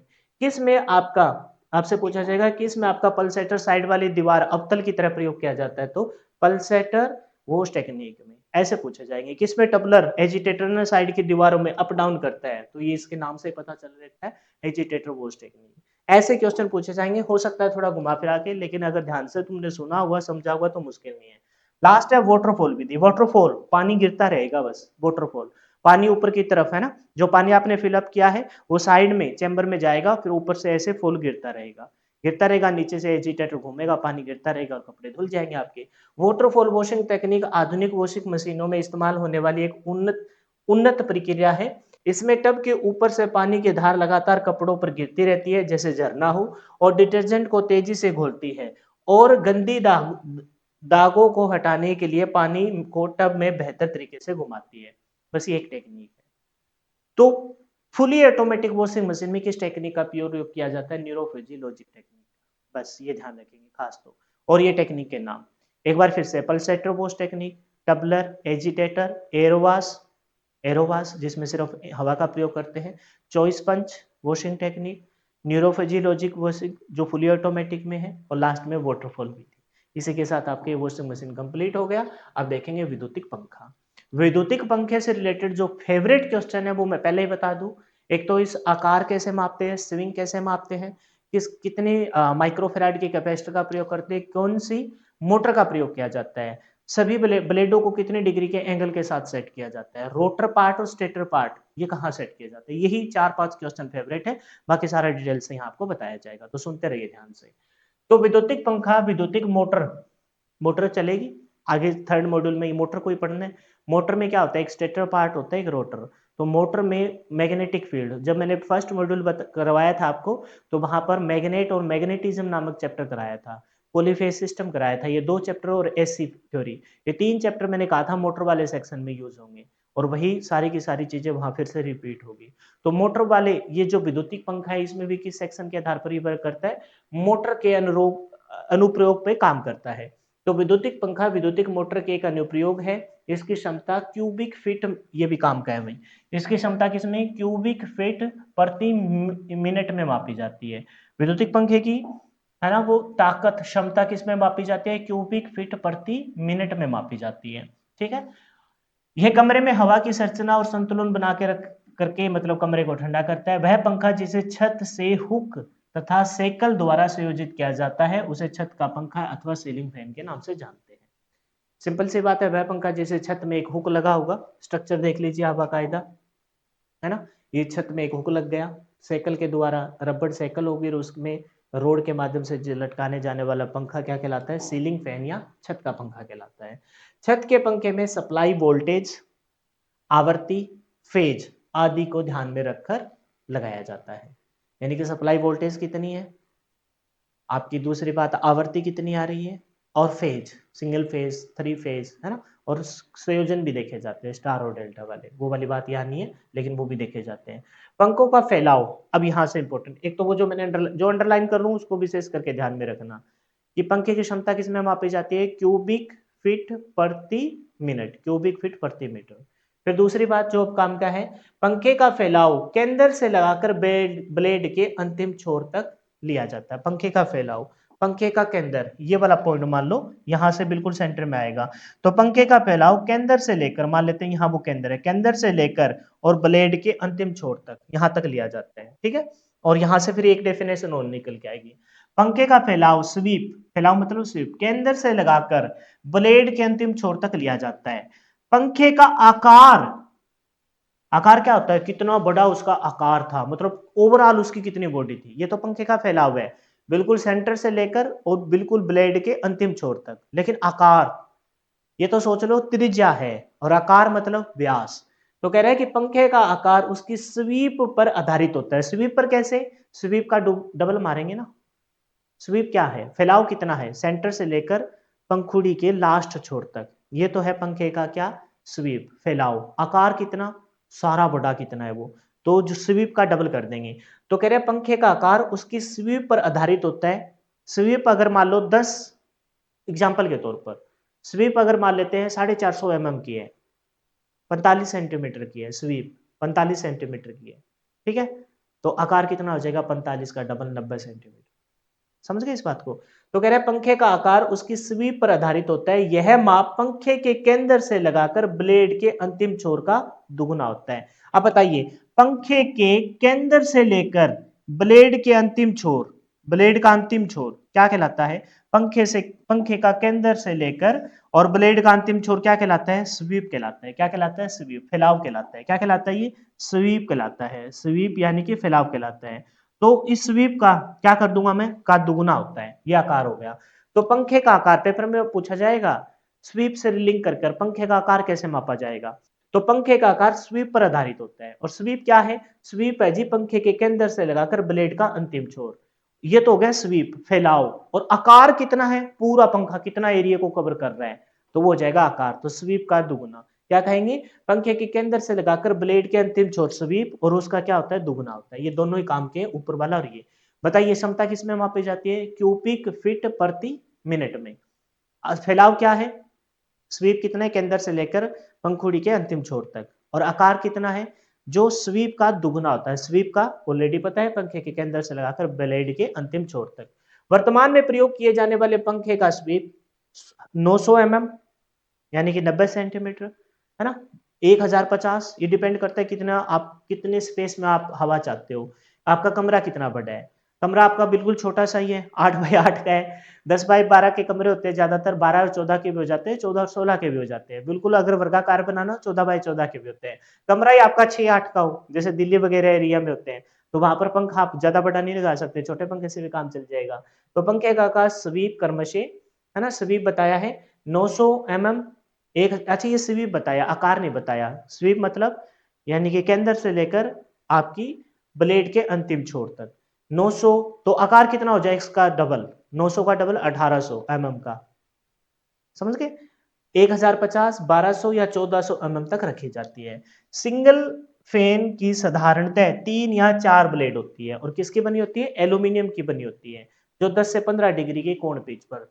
तीसरा और मोस्ट फेवरेट क्वेश्चन है कि पंखी की पंखुड़ियां कितने डिग्री के पिच कोण के साथ एक दूसरे पर एडजस्ट की जाती है? तो 10 से 15 डिग्री के पिच कोण के साथ एक दूसरे पर एडजस्ट की जाती है। अच्छा, सिंगल फैन में साधारणतः 3 फैन की, 3 पंखुड़ियों वाला पंखा यूज करते हैं। 3 की जगह आजकल 4 भी आपने दिखाई दिए होंगे। तो 3 वाले और 4, 3 वाले हो तो 15 डिग्री के कोण पे सेट कर देंगे, और 4 वाले हो तो 10, तो 10 से 15 डिग्री के पिच कोण पे एक दूसरे के साथ एडजस्ट किए जाते हैं। ठीक है। और किसकी बनी होती है पंखुड़ियां? एल्यूमिनियम की। इसके ब्लेड की लंबाई पिच तथा स्पीड की क्षमता के अनुरूप होती है। ब्लेड की लंबाई, कितनी ब्लेड की लंबाई लेंगे, वो आपकी किसके अनुसार? पिच का जो लंबाई, पिच और स्पीड की क्षमता, कितने डिग्री पर आपने ब्लेडों को सेट कर रखा है, वो तो हो गया पिच। और उसकी क्षमता कितनी क्यूबिक फीट मीटर वो आपकी हवा दे रहा है, उसके अनुसार इसकी सेट की जाती है। तो इस पेज पे ही आपके फेवरेट क्वेश्चन है जो अक्सर एग्जाम में पूछे जाते हैं। अब 2 क्वेश्चन और बच गए, कौन से? कितनी माइक्रोफेराड का कैपेसिटर और कौन सी मोटर का प्रयोग करते हैं, वो 2 क्वेश्चन, वो स्टेटर और रोटेटर वाला। काम के क्वेश्चन ये 3 थे जो आपके पूछे जाएंगे। एक बार फिर से उनको रिवाइज कर लेते हैं। इसकी क्षमता क्यूबिक फीट प्रति मिनट में मापी जाती है। ठीक है। फिर इसके बताया कि बनाएंगे तो आपको पता ही है, ऐसे कोई आलतू फालतू का तो इलेक्ट्रिशियन आता नहीं जो ऐसे ही कोई पंखे को लगा के चला जाए। बता रखा है कि भी वोल्टेज, आवर्ती, फेज आदि को ध्यान में रखकर इसका प्रयोग किया जाता है। फिर इसके बोला कि इसकी स्वीप, फैलाव क्या होता है? केंद्र से लेकर इसकी ब्लेड के अंतिम छोर तक, और उसका आकार उस स्वीप का दुगुना होगा। उस स्वीप का क्या होगा? दुगुना होगा। फिर ये बता दिए कि सामान्यतः इतनी स्वीप का 900 का, 1050 का, 1400, 1200 mm के हम देखते हैं। फिर तीसरा क्वेश्चन, इंपॉर्टेंट क्वेश्चन, कह रहे हैं कि इसमें फैन में साधारणतः 3 या 4 ब्लेड जो एल्यूमिनियम की बनी होती है, जो 10 से 15 डिग्री के पिंच कोण पर एक दूसरे से एडजस्ट की जाती है। पार्ट देख लीजिए। फिर यांत्रिक पार्ट और विद्युतिक पार्ट। विद्युतिक पार्ट हमको पढ़ने हैं, पहले पार्ट देखते हैं। तो सबसे पहले हम देखेंगे, ये हो गया आपका जिसमें हुक बोलते हैं, जिसके माध्यम से आपका पंखा लटकेगा, मतलब ये रोड लटकेगी जिसके ऊपर पंखा लगाया जाएगा। तो रबड़ साइकिल, ये रबड़ की साइकिल होती है। ठीक है। वोल्ट व नट हो गई, ये नट और वोल्ट हो गई। फिर है टॉप कॉलोनी, ये टॉप कॉलोनी होती है जो ऊपर की तरफ होती है ऐसे। टॉप कॉलोनी, जैसे मेरे वाला फैन है ना, अब मैं कैमरा ऊपर करके दिखाई दूंगा। टॉप कॉलोनी तो नहीं है, लेकिन वहां पर हमने स्टॉपर लगा रखा है। नीचे बॉटम कॉलोनी है मेरे वाले फैन में, बॉटम कॉलोनी। टॉप कॉलोनी है जिसका मुंह ऊपर की तरफ होता है, ऊपर से कोई चीज गिरे तो उस कॉलोनी में एडजस्ट हो जाए। ये क्यों करते हैं पता है? ताकि इन जब पंखा अपनी रोटेशन पे होता है तो ऊपर वाली कोई चीज खुल के गिर जाए तो वो उस कॉलोनी में फिट हो जाए। समझ गए आपको? तो वो टॉप कॉलोनी का मुंह ऊपर से खुला होता है और बॉटम कॉलोनी का मुंह बंद होता है। बंद क्यों होता है? ताकि इसके ऊपर आके एडजस्ट हो जाए। यहाँ का कोई पार्ट अगर खुले तो वो जंप करके फिर पंखुड़ियों की साइड ना आए, तो वो इस कॉलोनी के अंदर ही रहे। तो 2 कॉलोनी होती है, टॉप कॉलोनी, कटोरी, टॉप कॉलोनी और बॉटम कॉलोनी। ठीक है। इस साइड देखिए, क्वार्टर पिन होती है। इसमें क्वार्टर पिन क्या होते हैं? जब हम नेट कस देते हैं ऊपर, फिर भी पंखे की रोटेशन होगी, तो वो जो ढेबरी नेट है वो लूज ना हो। लूज हो भी जाए तो उसके एंड छोर पर हम लगा देते हैं क्वार्टर पिन। वो कोटर पिन क्या होती है, इस शेप की होती है, पहले उसमें होल में से गुजारेंगे और फिर इसको साइड में ऐसे मोड़ देंगे ताकि वो नेट है उस बुल्ट से बाहर ना निकले। तो वो होती है कोटर पिन और ये वहां लगाते हैं जहां पर चीजें रोटेशन में हो, क्योंकि है तो भाई हमने चलो ठीक है पूरा टाइट कर दिया उसे चाबी पाने से पूरा, है ना, हमने टाइट कर दिया, स्नैपर सेट से हमने टाइट कर दिया, लेकिन फिर भी रोटेशन के साथ धीरे धीरे समय के साथ लूज होगी, तो वो जो ढेबरी है वो उस बुल्ट से बाहर ना निकले, इस वजह से हम क्या लगा देते हैं, कोटर पिन। हर जगह आपकी कोटर पिन नजर आएगी। नेट हो गया, हैंगर क्लैंप हो गया जिसके माध्यम से टांगा जाएगा। फिर आती है जी डाउन रोड, ये डाउन रोड, फिर उसके ऊपर लगेगी बॉटम कॉलोनी, ये टॉप कॉलोनी, ये बॉटम कॉलोनी, ये हैंगर क्लैंप, फिर से हैंगर क्लैंप जिसके माध्यम से अब आपकी चीजें टांगी जाएगी। ठीक है, अब यहाँ पर देख लीजिए नट और बोल्ट हो गए, ये कैपेसिटर हो गया, ये आपका क्या होगा, स्पिंडल, स्पिंडल हो गया। ठीक है, ये आपका पार्ट हो गया पूरा स्पिंडल, ये स्पिंडल थोड़ा सा नीचे शो करना था इसमें, चलो कोई बात नहीं बाद में शो कर दूंगा, ये स्पिंडल हो गया। ठीक है, और फिर उसके बाद यहाँ ब्लेड, ब्लेड आपने फिक्स कर दी, ये ब्लेड है। अच्छा अब आपसे मैं पूछूं, बताइए इसके स्वीप कितना है, तो हम कहेंगे केंद्र से लेकर ब्लेड का अंतिम छोर। अच्छा बताइए इसका आकार कितना है, तो इसका डबल कर दो, या फिर इधर भी एक कोई ब्लेड होगी, बिल्कुल सामने तो नहीं होगी, इधर भी कोई ब्लेड होगी, तो वो केंद्र से लेकर ब्लेड का अंतिम छोर, तो ये हो जाएगा आकार। जबकि स्वीप की बात करूं, फैलाव की बात करूं, तो हम कहेंगे केंद्र से लेकर ब्लेड का अंतिम छोर। बस यही क्वेश्चन, और कोई नई चीज तो है नहीं इसमें, और काम के जो थे वो आपके सामने है। क्यूबिक फीट प्रति मिनट में फैलाव और आकार कितने डिग्री पर ब्लेड है सेट कर रखी है, वो है 10 से 15 डिग्री पिच कोण पे हमने सेट कर रखी है। अब देख लेते हैं कैसे डिवाइड करके हम इनको पढ़ते हैं। एक है जी आपका विद्युतिक भाग और दूसरा है जी आपके यांत्रिक भाग। यांत्रिक भाग में सिर्फ और सिर्फ आपने जो नाम पढ़े उनको रिवाइज कर लीजिए। यांत्रिक भाग में मैकेनिकल पार्ट, मैकेनिकली फिजिकली जो प्रेजेंट है वो कौन कौन से थे, दो बॉल बीयरिंग है, टू बॉल बीयरिंग है, एक ऊपर एक नीचे है, रोड है, डाउन रोड जो हमने देखी, बॉडी है जिसके है ना बॉडी के ऊपर आपकी क्या एडजस्ट की जाएगी, ब्लेड आपकी टाइट की जाएगी, ब्लेड्स है, नेट बोल्ट है, नेट बोल्ट को टाइट करने के लिए हम किसका यूज कर रहे थे, नेट बोल्ट की ढेबरी बाहर ना निकले तो हम कोटर पिन का यूज कर रहे थे, वो भी इन पार्टों में शो कर सकते हो आप। ठीक है, फिर उसके दो कप कवर्स है, एक अपर कॉलोनी और एक डाउन कॉलोनी, बस यही तो पार्ट है। यांत्रिक पार्ट में इतना सा ध्यान रखेंगे। आपके विद्युतिक पार्ट को वन बाय वन करके हम पढ़ेंगे, सबसे पहले स्टेटर, फिर रोटर, फिर कैपेसिटर और फिर रेगुलेटर, इनको वन बाय वन करके हम के पढ़ते हैं। तो सबसे पहले हम देखते हैं जी stator, single phase AC, single है ना, single phase AC, single fan में किसी कमरे की छत, सिंगल फेज एसी आ रही हो तो single fan, ceiling fan, single बोल रहा हूं बार बार, single phase AC ceiling fan में किसी कमरे की छत पर लगे हुक से लटकी रोड से कसा हुआ भाग स्टेटर कहलाता है। अब नाम से पता चल रहा है मशीनी वाले सेक्शन में इसी के ऊपर फोकस किया जाएगा। स्टार्टिंग के 2-3 क्लासों में तो मैं आपको स्टेटर रोटेटर ही समझाऊंगा। स्टेटर क्या है, वह भाग जो फिक्स है, रोटर क्या है, जो स्टेटर के साइड चारों तरफ घूम रहा है। कभी कभार उल्टा होगा, जब टेबल फैन हम देखेंगे उसमें स्टेटर तो साइड वाला भाग होगा और बीच में रोटर घूम रहा होगा। तो ये कोई एक अवधारणा माइंड में सेट मत कर लेना, तो स्टेटर है तो वो बीच में फिक्स होगा और रोटर साइड में चारों से मूवमेंट करेगा। उल्टा भी हो जाता है, उल्टा कैसे हो जाता है, बीच में तो रोटर होगा और स्टेटर साइड में फिक्स होगा। तो ये कोई धारणा फिक्स मत करना, बस ध्यान रखेंगे सीलिंग फैन है जो छत वाला पंखा है, वो ceiling fan single phase AC single fan, ceiling fan, ये थोड़ा सा नाम बड़ा कंफ्यूज कर रहा है। सीलिंग सिंगल फेज एसी, घरों में single phase AC, single phase AC का हम यूज कर रहे हैं।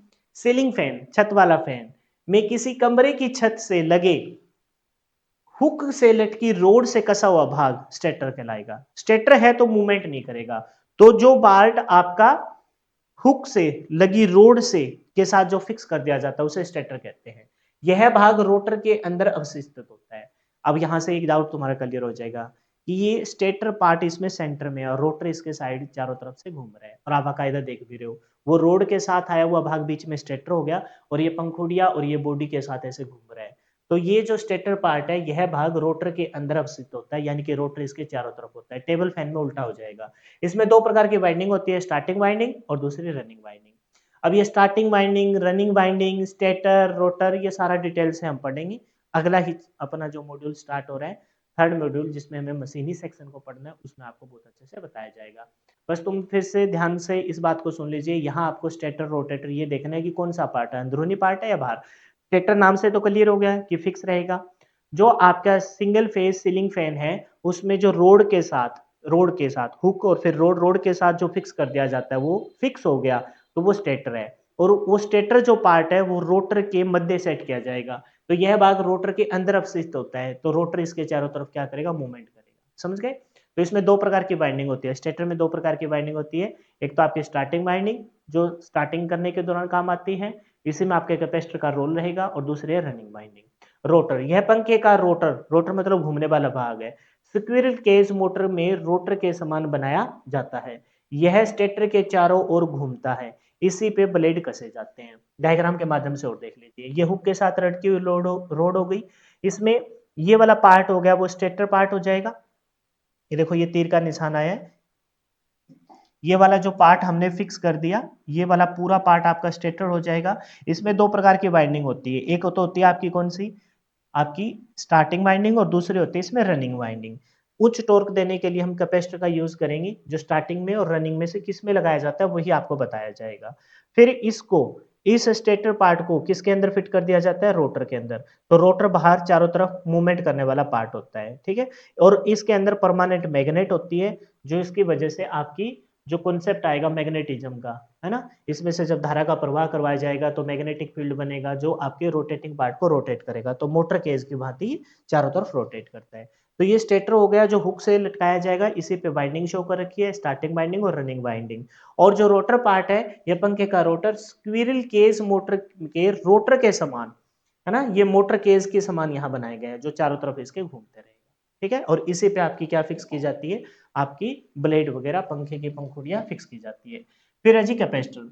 स्प्लिट केज प्रकार की सिंगल फेज मोटर को संधारित्र का प्रयोग आवश्यक है। अब ये काम का है, थोड़ा सा इसे ध्यानपूर्वक सुन लीजिए, एक मिनट रुक जाइए, कॉल आ रही है। ठीक है, तो क्या पढ़ रहे थे हम, कैपेसिटर। तो ये कह रहे हैं कैपेसिटर की जरूरत कहाँ पड़ती है, तो वो कह रहे हैं कि स्प्लिट फेज प्रकार की सिंगल फेज मोटर में। मेनली हम किस में यूज करेंगे, सिंगल फेज मोटर में। जहां कहीं भी आप सिंगल फेज मोटर का प्रयोग कर रहे हो, है ना, सीलिंग फैन के तौर पर, वहां पर आपका क्या प्रयोग किया जाएगा, संधारित्र प्रयोग किया जाएगा। संधारित्र का प्रयोग किया जाता है। अब सुन लीजिए, पेपर में पूछा जा सकता है कि संधारित्र का प्रयोग कौन सी वाइंडिंग के साथ प्रयोग किया जाता है, स्टार्टिंग वाइंडिंग या रनिंग वाइंडिंग। तो स्टार्टिंग वाइंडिंग। और स्टार्टिंग वाइंडिंग किसे, श्रेणी में या समांतर में। तो कह रहे हैं स्टार्टिंग वाइंडिंग के हमेशा किस में, श्रेणी क्रम में। स्टार्टिंग वाइंडिंग के कैसे क्रम में, श्रेणी क्रम में संयोजित किया जाता है, क्योंकि ये जो श्रेणी क्रम में जब आएगा तो ये आपको क्या प्रदान करेगा, मोटर को अधिकतम टॉर्क प्रदान करता है। और ये सारे फेवरेट क्वेश्चन है, अक्सर पूछे जाने वाले क्वेश्चन है। सीलिंग फैन में कैपेसिटर का प्रयोग क्यों करते हैं, टॉर्क, उच्च टॉर्क प्रदान करने के लिए, स्टार्टिंग में टॉर्क देने के लिए। कौन से वाइंडिंग में प्रयोग करते हैं, तो हम कहेंगे स्टार्टिंग वाइंडिंग में। कैसे करते हैं, श्रेणी में या समांतर में, कहेंगे श्रेणी में। अच्छा, कौन से, सिंगल फेज या थ्री फेज मोटर के साथ, कहेंगे सिंगल फेज में। थ्री फेज में तो ऑलरेडी टॉर्क उच्च होता है, सिंगल फेज में टॉर्क उच्च नहीं होता। पॉली फेज वाले सेक्टर में मैंने आपको बहुत अच्छे से बताया था, सिंगल फेज में आपका टॉर्क उच्च नहीं बनता, तो वहां पर टॉर्क उच्च बनाने के लिए हम कैपेसिटर का प्रयोग करते हैं, ठीक है। तो बात करते हैं रेगुलेटर की। विद्युतिक पंखे में घूर्णन गति को अधिकतम घूर्णन गति की अपेक्षा घटाने के लिए, वैसे जब अगर रेगुलेटर ना हो तो पंखा आपका टॉप स्पीड में ही चलेगा, लेकिन उस टॉप स्पीड को कम करने के लिए हम किसका प्रयोग करते हैं, रेगुलेटर। अब समझिए कॉन्सेप्ट को कैसे, मतलब मिसकंसेप्ट बना हुआ है। लोग सोचते हैं कि रेगुलेटर से स्पीड कम कर देंगे तो बिल कम आएगा, उल्टा चलते हैं लोग। जबकि अगर रेगुलेटर से फुल स्पीड कम की ना जाए तो इसका मतलब फुल स्पीड पे पंखा भी चलेगा और विद्युत की खपत भी कम होगी। कैसे, विद्युतीय पंखे की घूर्णन गति की को उसकी अधिकतम घूर्णन गति की अपेक्षा घटाने के लिए स्टेटर को श्रेणी क्रम में एक रेगुलेटर संयोजित किया जाता है। यह स्टेटर, स्टेटर रोटेटर दो पार्ट है, स्टेटर के किया जाता है। तो स्टेटर पर आरोपित मेंस वोल्टेज को घटा देता है, जिसके फलस्वरूप उसकी घूर्णन गति कम हो जाती है। अब तक तो कोई ऐसी बात नहीं आई, चलो ठीक है। स्टेटर पे लगाया जाता है, फेज और न्यूट्रल हो गई, ये हमने देखा। अगर हम इसका कोई यूज ही ना करना चाहे तो आपका ये ऑफ हो गया, यूज किया, ठीक है। अब यहाँ पर अलग एक दो तीन चार, चार प्रकार के प्रतिरोध है। मान लो आपने स्विच ऐसे कर दिया कनेक्ट, तो अब पूरे की पूरी फेज सप्लाई आएगी और ऐसे अपने चली जाएगी स्टार्टिंग वाइंडिंग, कैपेसिटर लगा रखे उच्च टॉर्क देगा, रनिंग वाइंडिंग, पंखा फुल स्पीड पे चलेगा, कोई भी प्रतिरोध का हमने यूज नहीं किया, ठीक है। मान लेते हैं कि फिर हमने इसको सेट कर दिया अलग अलग जगह, हमने ऑन किया और अब इसको यहाँ पर सेट कर दिया, तो इतना प्रतिरोध, मतलब कुछ धारा को ये प्रतिरोध उष्मा के तौर पर नष्ट करेगा, थोड़ी स्पीड कम हो जाएगी। मान लेते हैं यहाँ से कर दिया, अब दो से गुजर के आएगा, यहाँ से कर दिया, ये एक स्पीड पे पंखा चल रहा है, ये दो पे चल रहा है, ये तीन पे चल रहा है, ये चार पे चल रहा है और ये पांच मैक्सिमम स्पीड। समझ गए होगे तुम, ऐसे ही करता है वर्क रेगुलेटर तो अपना, ठीक है। अब बात करते हैं जी, ये क्यों मतलब फायदेमंद क्यों नहीं है? पढ़िए इस बात को।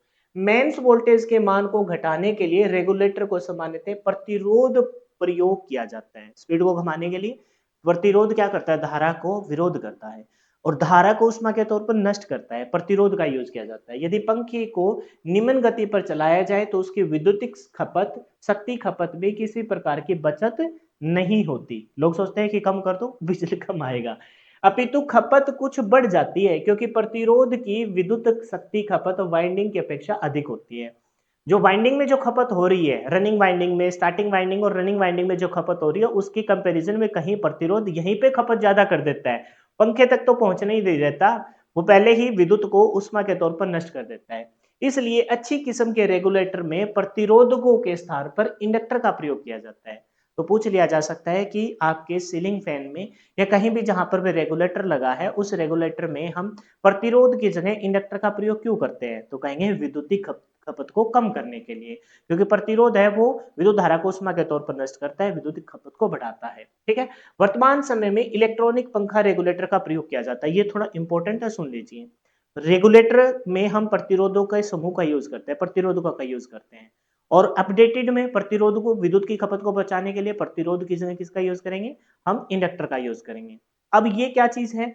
इलेक्ट्रॉनिक पंखा रेगुलेटर। इसमें प्रतिरोध और इंडक्टर की जगह हम किसका यूज करते हैं? ट्राइक का। तो बस इतना सा ध्यान रखिए कि लेटेस्ट अपडेटेड वर्जन में रेगुलेटर में प्रतिरोधकों के समूह की जगह या इंडक्टर की जगह हम किसका प्रयोग करेंगे? तो हम कहेंगे ट्राइक का यूज करेंगे।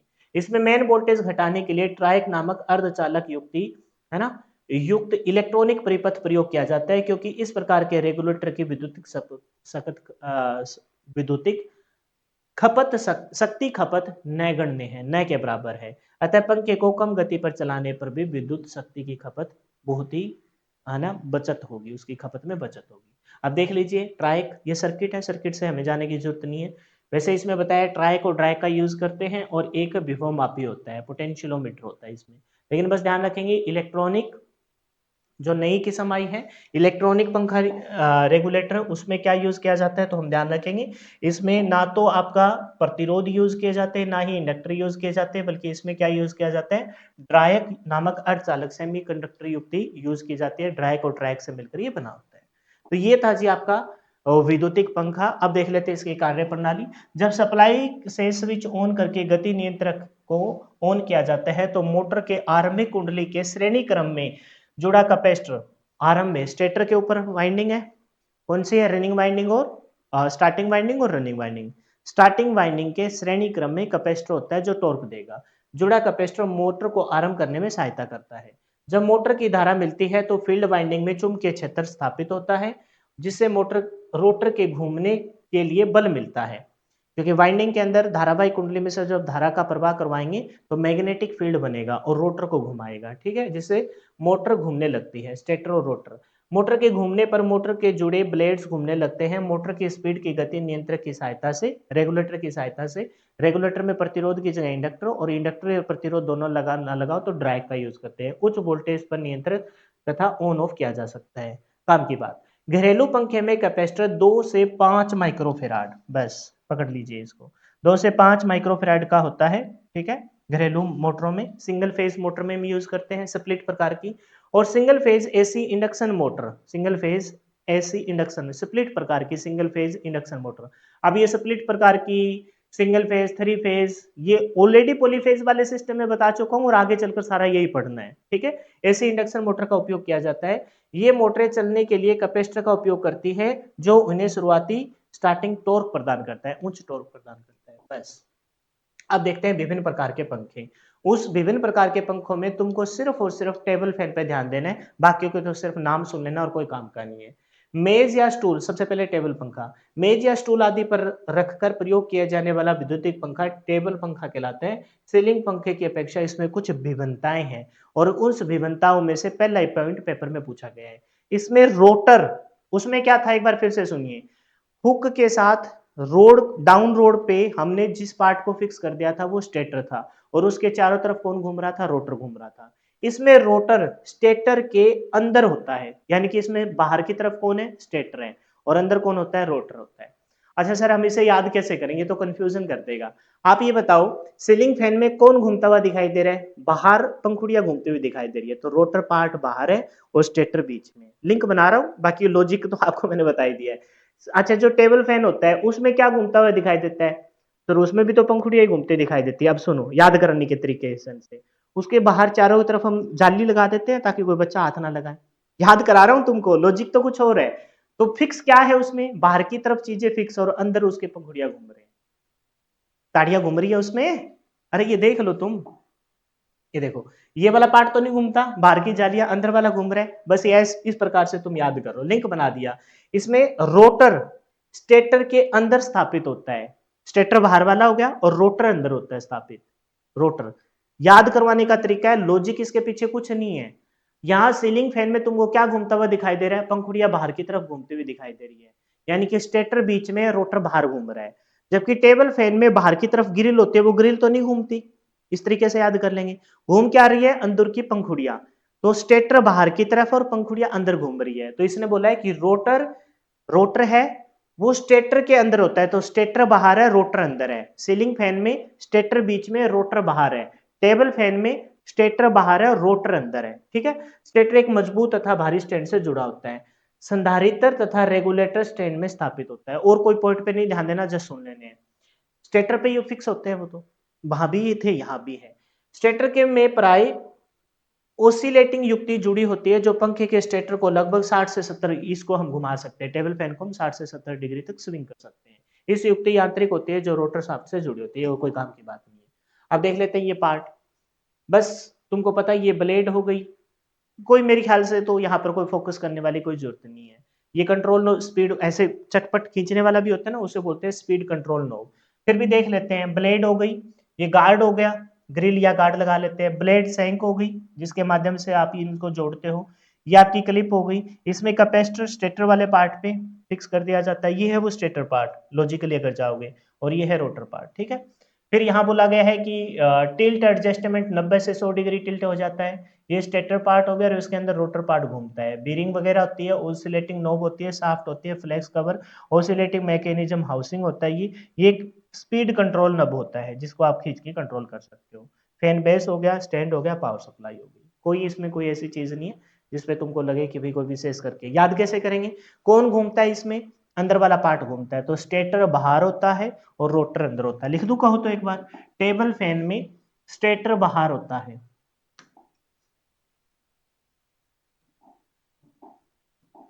स्टेटर,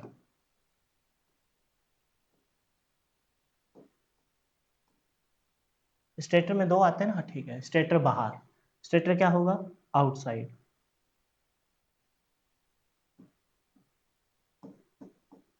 हम कैसे याद करें सर, तो तुम देखो ये स्टेटर है, ये स्टेटर दिखाई दे रहा है आउटसाइड, और घूमता क्या है, ब्लेड घूमती है, तो वो रोटर अंदर होता है।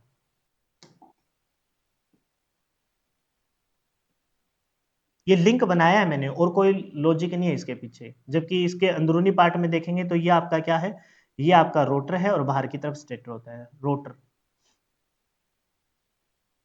इनसाइड।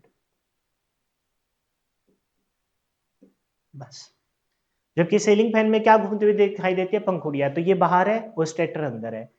टेबल फैन में स्टेटर पार्ट बाहर फिक्स है और रोटर अंदर घूम रहा है। ऐसे लिंक करके याद कर लोगे, नहीं भूलोगे। इसके अलावा इन पंखों को जस्ट पढ़ लीजिए।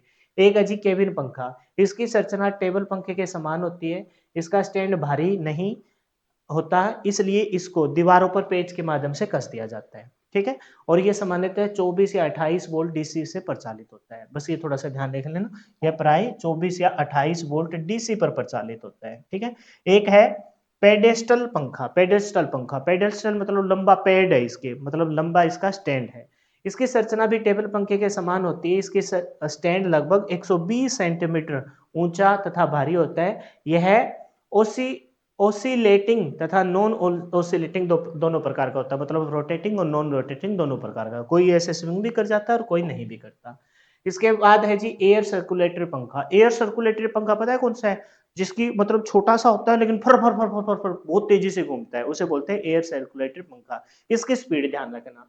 इसकी संरचना पेडेस्टल अथवा केबिन पंखे के समान ही होती है। इसमें प्राय 2 ब्लेड होते हैं, 2 ब्लेड है तो तेजी से घूमेंगे, 3 ब्लेड है तो धीरे घूमेंगे, 4 ब्लेड है तो और धीरे घूमेंगे। और इसकी घूर्णन गति कितने बताइए? 15,000 आरपीएम, रोटेशन पर मिनट। 1500 रोटेशन, 15,000 नहीं, 1500 रोटेशन पर मिनट होती है। बहुत स्पीड हो जाती है।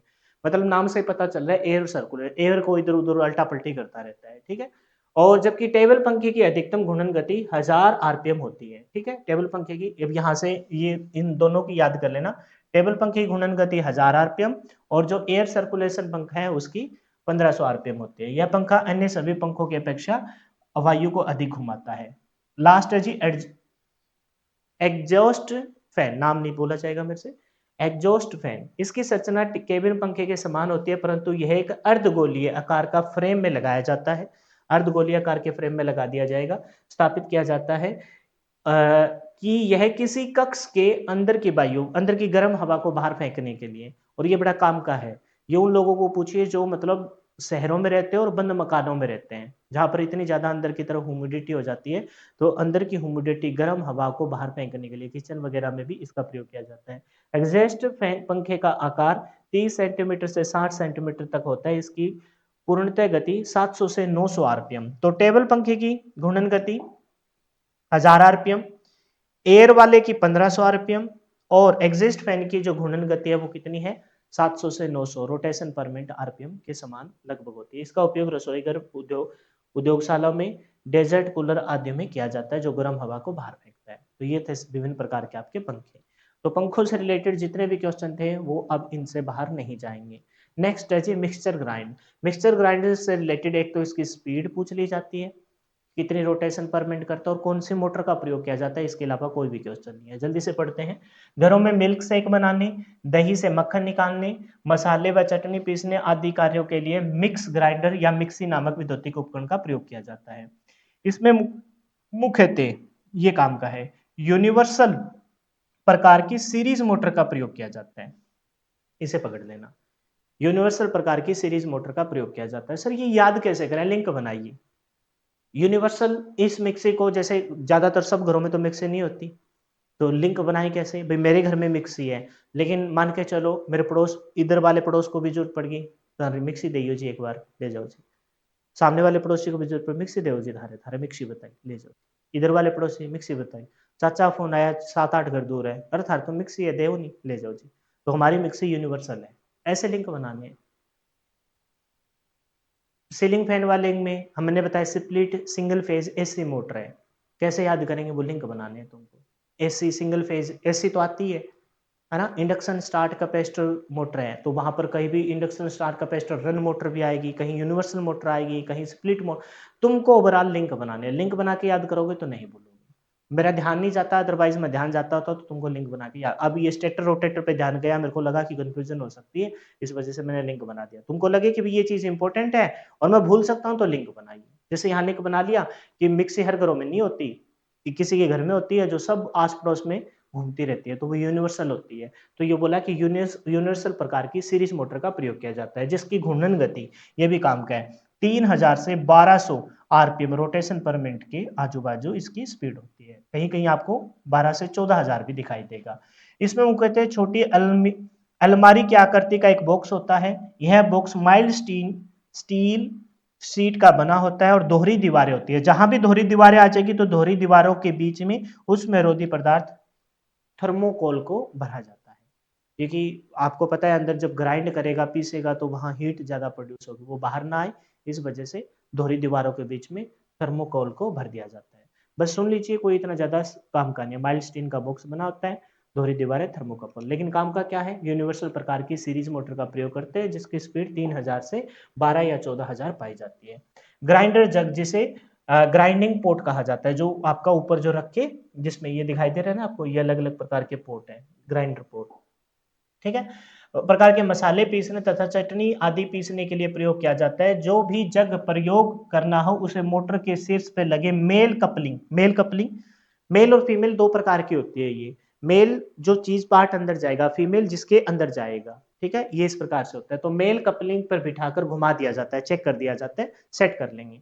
और फिर वहां पर घुमाने के बाद इसमें क्लिप में फिट हो जाए तो चलाने से पूर्व इंचिंग नोब, इसमें एक इंचिंग नोब होता है, उसे चेक कर लेना चाहिए अभी ये अच्छे से सेट हुआ है कि नहीं। इंचिंग नोब प्रॉपर तरीके से वर्क कर जाए तो इसका मतलब सेट है, नहीं तो फिर से उस जग को, पोर्ट को एक बार फिर से घुमा के सेट करो। ठीक है। इसके पश्चात जग को हाथ को लगा पकड़कर और फिर स्टार्ट कर दिया जाता है। इसमें आर्मेचर तथा field coil, armature winding field winding जो भी है, थर्मल ओवरलोड रिले तथा यूनिवर्सल मोटर लगी होती है। इसमें आप देख सकते हो या आर्मेचर, आर्मेचर के साथ आर्मेचर वाइंडिंग, फील्ड वाइंडिंग और थर्मल ओवरलोड रिले होती है और यूनिवर्सल मोटर होती है। तो ये कोई बस इतने काम के नहीं है कि क्या क्या होता है, बस हमें ध्यान रखना है कि मोटर कौन सी और स्पीड क्या है। फिर भी बताया कि आर्मेचर तथा field coils, thermal overload relay तथा यूनिवर्सल मोटर लगी होती है। गति नियंत्रक हेतु कॉइल में टेपिंग निकालकर ओवरलोड रिले को मोटर के श्रेणी क्रम गति को कंट्रोल करने के लिए जो रेगुलेटर की तरह वर्क करता है, तो टेपिंग निकाल के उसे थर्मल ओवरलोड रिले के साथ सेट कर दिया जाता है। सेट करेंगे तो A B C D E F इन पे ये घूमेगी। ए पे स्टार्ट हो जाएगी, बी से स्पीड बढ़ाना स्टार्ट करेगी, B C D E F. कैसे? जैसे जैसे बी पे जाएंगे तो बी के साथ तो देखो इतने सारे प्रतिरोध है, सी पर एक प्रतिरोध कम कर देगा, डी पे एक और कम कर देगा और ई पर एक कम कर देगा, फुल स्पीड पे। स्टार्टिंग में स्लो स्पीड पे ही चलाना होता है। उपकरण की तली में एक ओवरलोड युक्ति भी लगी होती है जो मिक्सर या ग्राइंडर की ब्लेड जाम हो जाने की स्थिति पर मोटर को ट्रिप करा देती है। ठीक है। तली में लगी इस पुश बटन के द्वारा मोटर को ट्रिप हो जाने के कुछ समय के बाद पुनः चालू किया जा सकता है। मतलब जब वो ओवरलोड हो जाए, वैसे तो इसको 15 20 25 मिनट तक ही चलाना चाहिए। यूनिवर्सल मोटर में ये खास बात होती है कि भाई वहां पर की चीजों को बहुत लंबे समय तक हम नहीं कंटिन्यूसली नहीं चलाते क्योंकि हीट प्रोड्यूस होती है। और वैसे भी आपने देखा हो कि दोहरी दीवारें फिर थर्मोकपल भरा है तो भाई कहीं ना कहीं हीट का इशू है। तो इसमें क्या होता है कि बहुत ज्यादा ओवरलोड हो जाएगी या बहुत लंबे समय तक चली जाए तो ये अपने आप ऑटोमेटिक ट्रिप हो जाती है। फिर कुछ समय के बाद नीचे जो पुश बटन है उसको दबा के फिर से इसकी ट्रिपिंग निकाल के इसको फिर से चलाया जा सकता है। ठीक है। अनुरक्षण और मरम्मत, ये बस पढ़ लेते हैं जस्ट, और कुछ नहीं है। मिक्सचर ग्राइंडर को प्रत्येक बार प्रयोग करने से पहले उसमें जग को गर्म पानी से साफ कर रख लेना चाहिए। नॉर्मल घरेलू बातें हैं यार ये। जग का उपयोग करने से पूरे प्लास्टिक की छड़ या लकड़ी की छड़ से ब्लेड को घुमाकर चेक कर लेना चाहिए कि भी जाम वगैरह है या नहीं है। जग को एक चौथाई स्थान तक ही भरना चाहिए, ओवरलेड नहीं करना चाहिए, नहीं तो ट्रिपिंग आ जाएगी। इस उपकरण को लगातार 15 मिनट, यूनिवर्सल मोटर है तो 15 20 25 मिनट से ज्यादा इसको नहीं चलाना चाहिए, मोटर गर्म हो जाएगी और फिर आपका नुकसान ही होगा, ट्रिपिंग भी आने लग जाएगी। इस वजह से ठंडा होने के बाद पुनः इसका प्रयोग कर सकते हैं। जरूरत पड़ने पर स्विच असेंबली, मेन स्लीड, इन जो चीजें पार्ट रिपेयरेबल है उनको रिपेयर कर सकते हो जरूरत के अनुसार। जूसर अटैचमेंट को उच्च गति पर नहीं चलाना चाहिए। इसके साथ आजकल जूसर भी आता है जिसको हाई स्पीड पर, फुल स्पीड पे नहीं चलाना चाहिए क्योंकि जूसर है, जूस निकालेगा उछाल देगा भाई। फिर कह रहे हैं मोटर बाइंडिंग जल जाने के बाद इसकी रिवाइंडिंग करनी चाहिए। अब कौन कौन सी ब्लेड है? ये ब्लेड गीले पार्ट को काटने के लिए 4 5 इसमें खांचे होते हैं, ड्राई 2 ही होती है, चटनी वगैरह बनाने के लिए थोड़ी सी वाइड होती है। ठीक है। स्विमिंग ब्लेड है ना, मतलब क्रीम वगैरह को मिक्स करने के लिए, या फिर मान लो जैसे बनाना शेक बनाना, उसमें आपने चॉकलेट डाली है उसके लिए। फिर है ये मिन्सर ब्लेड, ये अलग अलग प्रकार की ब्लेड हैं। उन लेडीज को थोड़ा ज्यादा नॉलेज होगा, हमने अपने टॉपिक के अनुसार आपको बता दिया कि ये ब्लेड यहाँ प्रयोग की जाती है। अब है जी वाटर कूलर। अब थोड़ा जल्दी चल रहे हैं क्योंकि क्लास फिर 1 घंटे से ज्यादा लंबी हो जाती है, तो मेरे को ये लगने लग जाता है कि भाई 1 घंटा 12 मिनट की होगी, भी बच्चों को ज्यादा लंबी क्लास ना दी जाए। और वैसे काम काम की बातें ही आपको बताई जा रही है। शीतल जल पीने के लिए हम वाटर कूलर का प्रयोग करते हैं। इसमें रेफ्रिजरेटर के सिद्धांत पे काम करता है। रेफ्रिजरेटर को बड़े डिटेल से मैंने बताया था, एक बार फिर से उसका ओवरव्यू दे देंगे। तो आपको पता है कि वाटर इनलेट पाइप के द्वारा पानी आएगा, फिर ये वापर रेफ्रिजरेटर के लिए किसमें जाएगा? कंप्रेसर में। कंप्रेसर क्या करता है? कंप्रेसर कंप्रेस करता है, जो फ्रियोन गैस होते हैं उसको कंप्रेस करके द्रव तथा हीट में प्रोड्यूस करता है। फिर ये तंग जाली नुमा स्ट्रक्चर में से, तब मैं लिखा हूं, ये क्लास मैंने पीछे ली है, ऐप पे मौजूद है, जो बच्चे यूट्यूब पे देख रहे हैं उनको लगेगा थोड़ा जल्दी बता रहे हैं, लेकिन बड़े वहां डिटेल से बताया था। जो तंग तंग नुमाई नलिकाएं होती है उसके जाल को हम कंडेंसर कहते हैं। उसमें से जब ये आपकी कौन सी फ्रियोन गैस जो द्रव में बदली है वो जाएगी, वो गुजर के फिर यहाँ से हीट प्रोड्यूस होगी, एग्जॉस्ट फैन के द्वारा ये पीछे की तरफ होता है, बाहर से गर्म हवा को निकाल देगा। फिर ये स्टेनर होता है, स्टेनर से कपलरी ट्यूब के माध्यम से फिर से जो आपकी द्रव में बदलेगी, बाहर की उष्मा को अवशोषित करेगी, हिमीकरण को जमाएगी। लेकिन यहाँ बर्फ नहीं जमानी हमें, हमें यहाँ मात्र पानी को ठंडा करना है, तो लिक्विड रेफ्रिजरेटर, लिक्विड के तौर पर। जबकि रेफ्रिजरेटर में वहां क्या कर रहा था? उसी द्रव को फिर से हमने, उसी द्रव को फिर से हमने किस में बदला था? गैस में बदल रहे थे, तो बाहर की ऊष्मा को अवशोषित करके हिमीकरण कर रहा था। लेकिन यहाँ हमें क्या चाहिए? लिक्विड रेफ्रिजरेट चाहिए, मतलब लिक्विड फॉर्म में, क्योंकि पानी पीना है ठंडा, बर्फ थोड़ी ना खानी है। तो बस यही इसका कॉन्सेप्ट है। और पेपर से रिलेटेड जो कोई क्वेश्चन बनेगा ना, वो ये है कि कूलिंग टेम्परेचर क्या रखा जाता है, कौन सी मोटर का प्रयोग करते हैं। वर्किंग जो मैकेनिज्म है वो सारा का सारा रेफ्रिजरेटर वाला है। तो रेफ्रिजरेटर में ये नाम बड़े खास थे। कौन सा? कंप्रेसर, कौन सा? कंडेंसर, कौन सा? कैपिलरी ट्यूब, कौन सा?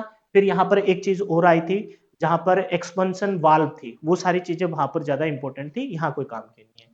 तो रेफ्रिजरेटर के सिद्धांत पर कार्य करता है। टैंक के चारों ओर स्थापित एवोपोरेटर, ये चारों तरफ एवोपोरेटर वहां भी था, एवोपोरेटर है जो इसमें हिमीकरण की बूंदे जमाएगा, ठंडा करेगा। एवोपोरेटर कोयल जल को 4 से, ये काम का बस देख लीजिए, 4 से 8 डिग्री के बीच ठंडा रखता है, ठंडा करता है 4 से लेकर 8 डिग्री। जबकि हम रेफ्रिजरेटर में क्या देख रहे थे? बर्फ जमती है -5 से लेकर 0 डिग्री, -5 से लेकर 0 डिग्री। और हमने ओवरऑल उस फ्रिज का जो टेम्परेचर रखा था वो कितना रखा था? 0 से 4 डिग्री। बस वो बाहर इंपॉर्टेंट था। यहाँ पर पानी पीना ठंडा, तो 4 से लेकर 8 डिग्री, ज्यादा चिल्ड पीना हो तो 4 डिग्री। क्योंकि 4 डिग्री से डाउन जाएंगे तो फिर आपको पता आयतन और घनत्व दोनों बदलना स्टार्ट हो जाता है पानी का। तो 4 से 8 पे रखा जाता है। जल भंडारण क्षमता के अनुरूप कंप्रेसर काम में लिया जाता है। कितना हमें पानी ठंडा करता है उतना ही कंप्रेसर, बड़ा कंप्रेसर प्रयोग में लाया जाता है। वाटर कूलर में कंप्रेसर में फ्रियोन गैस, रेफ्रिजरेटर और वाटर कूलर में कौन सी गैस का प्रयोग करते हैं? अभी फ्रियोन गैस का प्रयोग किया जाता है। कौन सी गैस का प्रयोग किया जाता है? फ्रियोन गैस का प्रयोग किया जाता है। वाटर कूलर में, वाटर कूलर में सामान्यतः सामान्यतः कैपेसिटर स्टार्ट मोटर का प्रयोग किया जाता है। मिक्सर में यूनिवर्सल मोटर, यहाँ कौन सी? कैपेसिटर स्टार्ट मोटर का प्रयोग किया जाएगा, बस ये ध्यान रखेंगे। यदि विकल्प में कैपेसिटर स्टार्ट मोटर नहीं है तो सेडिड पोल मोटर भी सही माना जाएगा, ये थोड़ा सा ध्यान देना।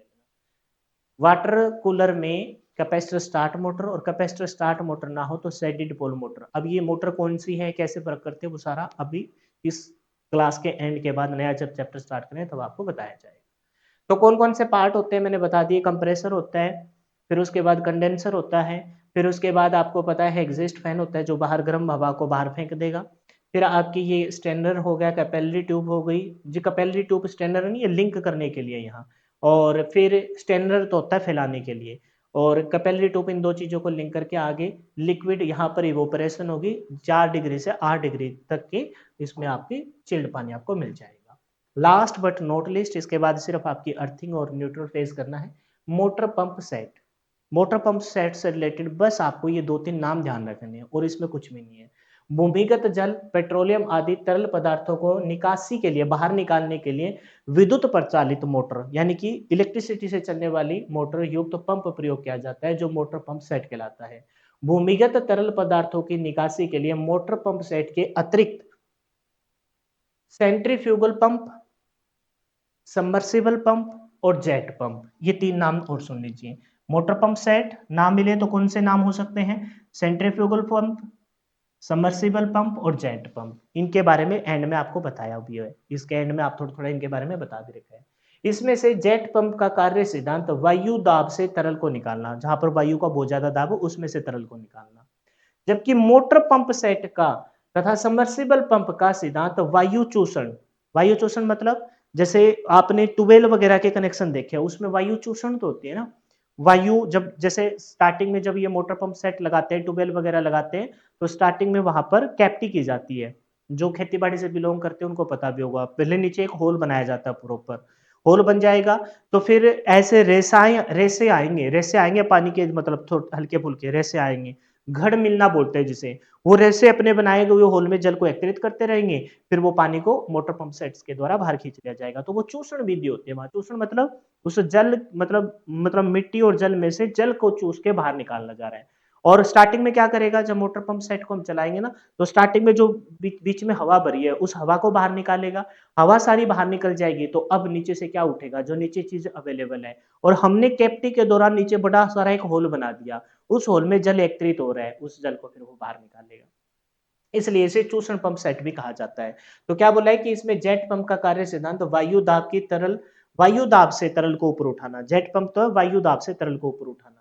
जबकि मोटर पंप सेट और सबमर्सिबल पंप सेट का मुख्य सिद्धांत क्या है? चूषण विधि द्वारा। इस वजह से मोटर पंप सेट को या सबमर्सिबल सेट को क्या कहा जाता है? चूषण पंप भी कहा जाता है। चूषण मतलब चूस के, मतलब खींच के निकालना।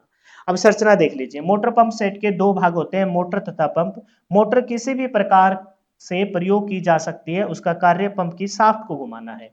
किसी भी प्रकार से प्रयोग की जाती है। कभी कभार मोटर ऊपर होती है, कभी कभार साथ भी हो जाती है, कभी कभार काफी दूर भी रख जाती है। मेन मकसद क्या है? शाफ्ट को घुमाना। ये मोटर होगी और इसकी शाफ्ट को घुमाना। यहाँ से वो इनलेट आएगा और यहाँ से आपकी एग्जिस्ट मतलब आपका पानी बाहर निकाल दिया जाएगा। ये मोटर हो गई, ठीक है। पार्ट देख लेते हैं थोड़ा सा। ये पंप सीजिंग होगी, इसके अंदर पंप लगाया जाएगा। एग्जिस्ट नोजल होगी, यहाँ से पंप इनलेट नीचे से पानी खींचेगा, है ना, और यहाँ से पानी निकाल देगा। बाकी और कोई नई चीज नहीं है इसमें। इम्पेलर शाफ्ट होगी, इम्पेलर हो गया है, बस ये शाफ्ट है जिसको मोटर का मेन काम क्या है? शाफ्ट को घुमाना। अब वर्किंग प्रिंसिपल में पढ़ेंगे तो समझ में आ जाएगा। काम का है वो ये है थोड़ा सा। घरेलू उपयोग में, घरेलू उपयोग में मोटर पंप सेट में कौन से मेटर का प्रयोग करते हैं? तो घरेलू में तो एकल फेज, क्योंकि हल्की सी हाउस पावर की चलानी है, 0.5 हाउस पावर की चलानी है। जबकि पंपिंग स्टेशन में बड़े बड़े, जहां पर बहुत ज्यादा मात्रा में आपको पेट्रोल निकालना हो, बहुत ज्यादा मात्रा में जल निकालना हो, वहां पर ज्यादा हाउस पावर की। तो यहाँ घरेलू में तो एकल फेज, सिंगल फेज, वहां पर थ्री फेज। तो सिंगल फेज है तो 0.5 हाउस पावर पे चल जाएगी, और थ्री फेज है तो वो आपकी 3 से 5 अशव शक्ति हाउस पावर पे ऑपरेट होती है। जो घरों में होती है वहां पर होती है कैपेसिटर मोटर, हमने पहले ही पढ़ लिया था। कैपेसिटर मोटर का प्रयोग करते हैं। रेफ्रिजरेटर में भी हमने इस का ही प्रयोग किया था। जबकि यहाँ पर हम किसका प्रयोग करेंगे? यहाँ पर हम जो थ्री फेज पे है उसमें थ्री फेज इंडक्शन मोटर, प्रेरण मोटर का प्रयोग करेंगे। थ्री फेज प्रेरण मोटर का हम प्रयोग करेंगे। क्लियर है? बताइए, ठीक है। कोई समस्या इसमें? घरों घरेलू में क्या? Single phase. बड़े बड़े उद्योगों में क्या? Three phase. घरेलू है सिंगल फेज तो 0.5 हाउस पावर की, आधे हाउस पावर की, 1/2। जबकि जो बड़े बड़े उद्योग है वहां पर थ्री फेज है तो 3 से 5 हाउस पावर की। घरेलू में है तो कैपेसिटर, कैपेसिटर मोटर, और वहां पर है तो प्रेरण मोटर, इंडक्शन मोटर, प्रेरण मोटर का प्रयोग किया जाता है। अब देख लेते हैं जी। पंप में मुख्यतः एक लोहे निर्मित कक्ष में एक वायु चूषण पंखा होता है जो वायु को चूस कर बाहर निकालेगा, जो इम्पेलर कहलाता है। पूछा जा सकता है आपको कि इम्पेलर क्या चीज है, तो इम्पेलर कहेंगे कि भाई जो मोटर पंप सेट होता है उसमें वायु को चूस के बाहर निकालता है, उसे इम्पेलर कहते हैं। इम्पेलर होता है खींच के बाहर छोड़ना। तो यहाँ पर खींच के बाहर किसको छोड़ेगा? वायु को छोड़ेगा। यह पंखा एक शाफ्ट द्वारा स्थापित होता है। शाफ्ट, शाफ्ट कौन घुमाता है? मोटर के द्वारा। शाफ्ट को मोटर घुमाती है। छोटे आकार के पंप सेट में मोटर तथा पंप एक बॉडी में निर्मित होते हैं। छोटे आकार के मोटर पंप सेट में मोटर तथा पंप एक ही बॉडी पर निर्मित होते हैं, जबकि बड़े आकार के में अलग अलग सेट कर दिए जाते हैं, और इन्हें मोनोब्लॉक पंप कहा जाता है। इन्हें क्या कहा जाता है? Monoblock pump. ये 3-4 नाम। इम्पेलर क्या है?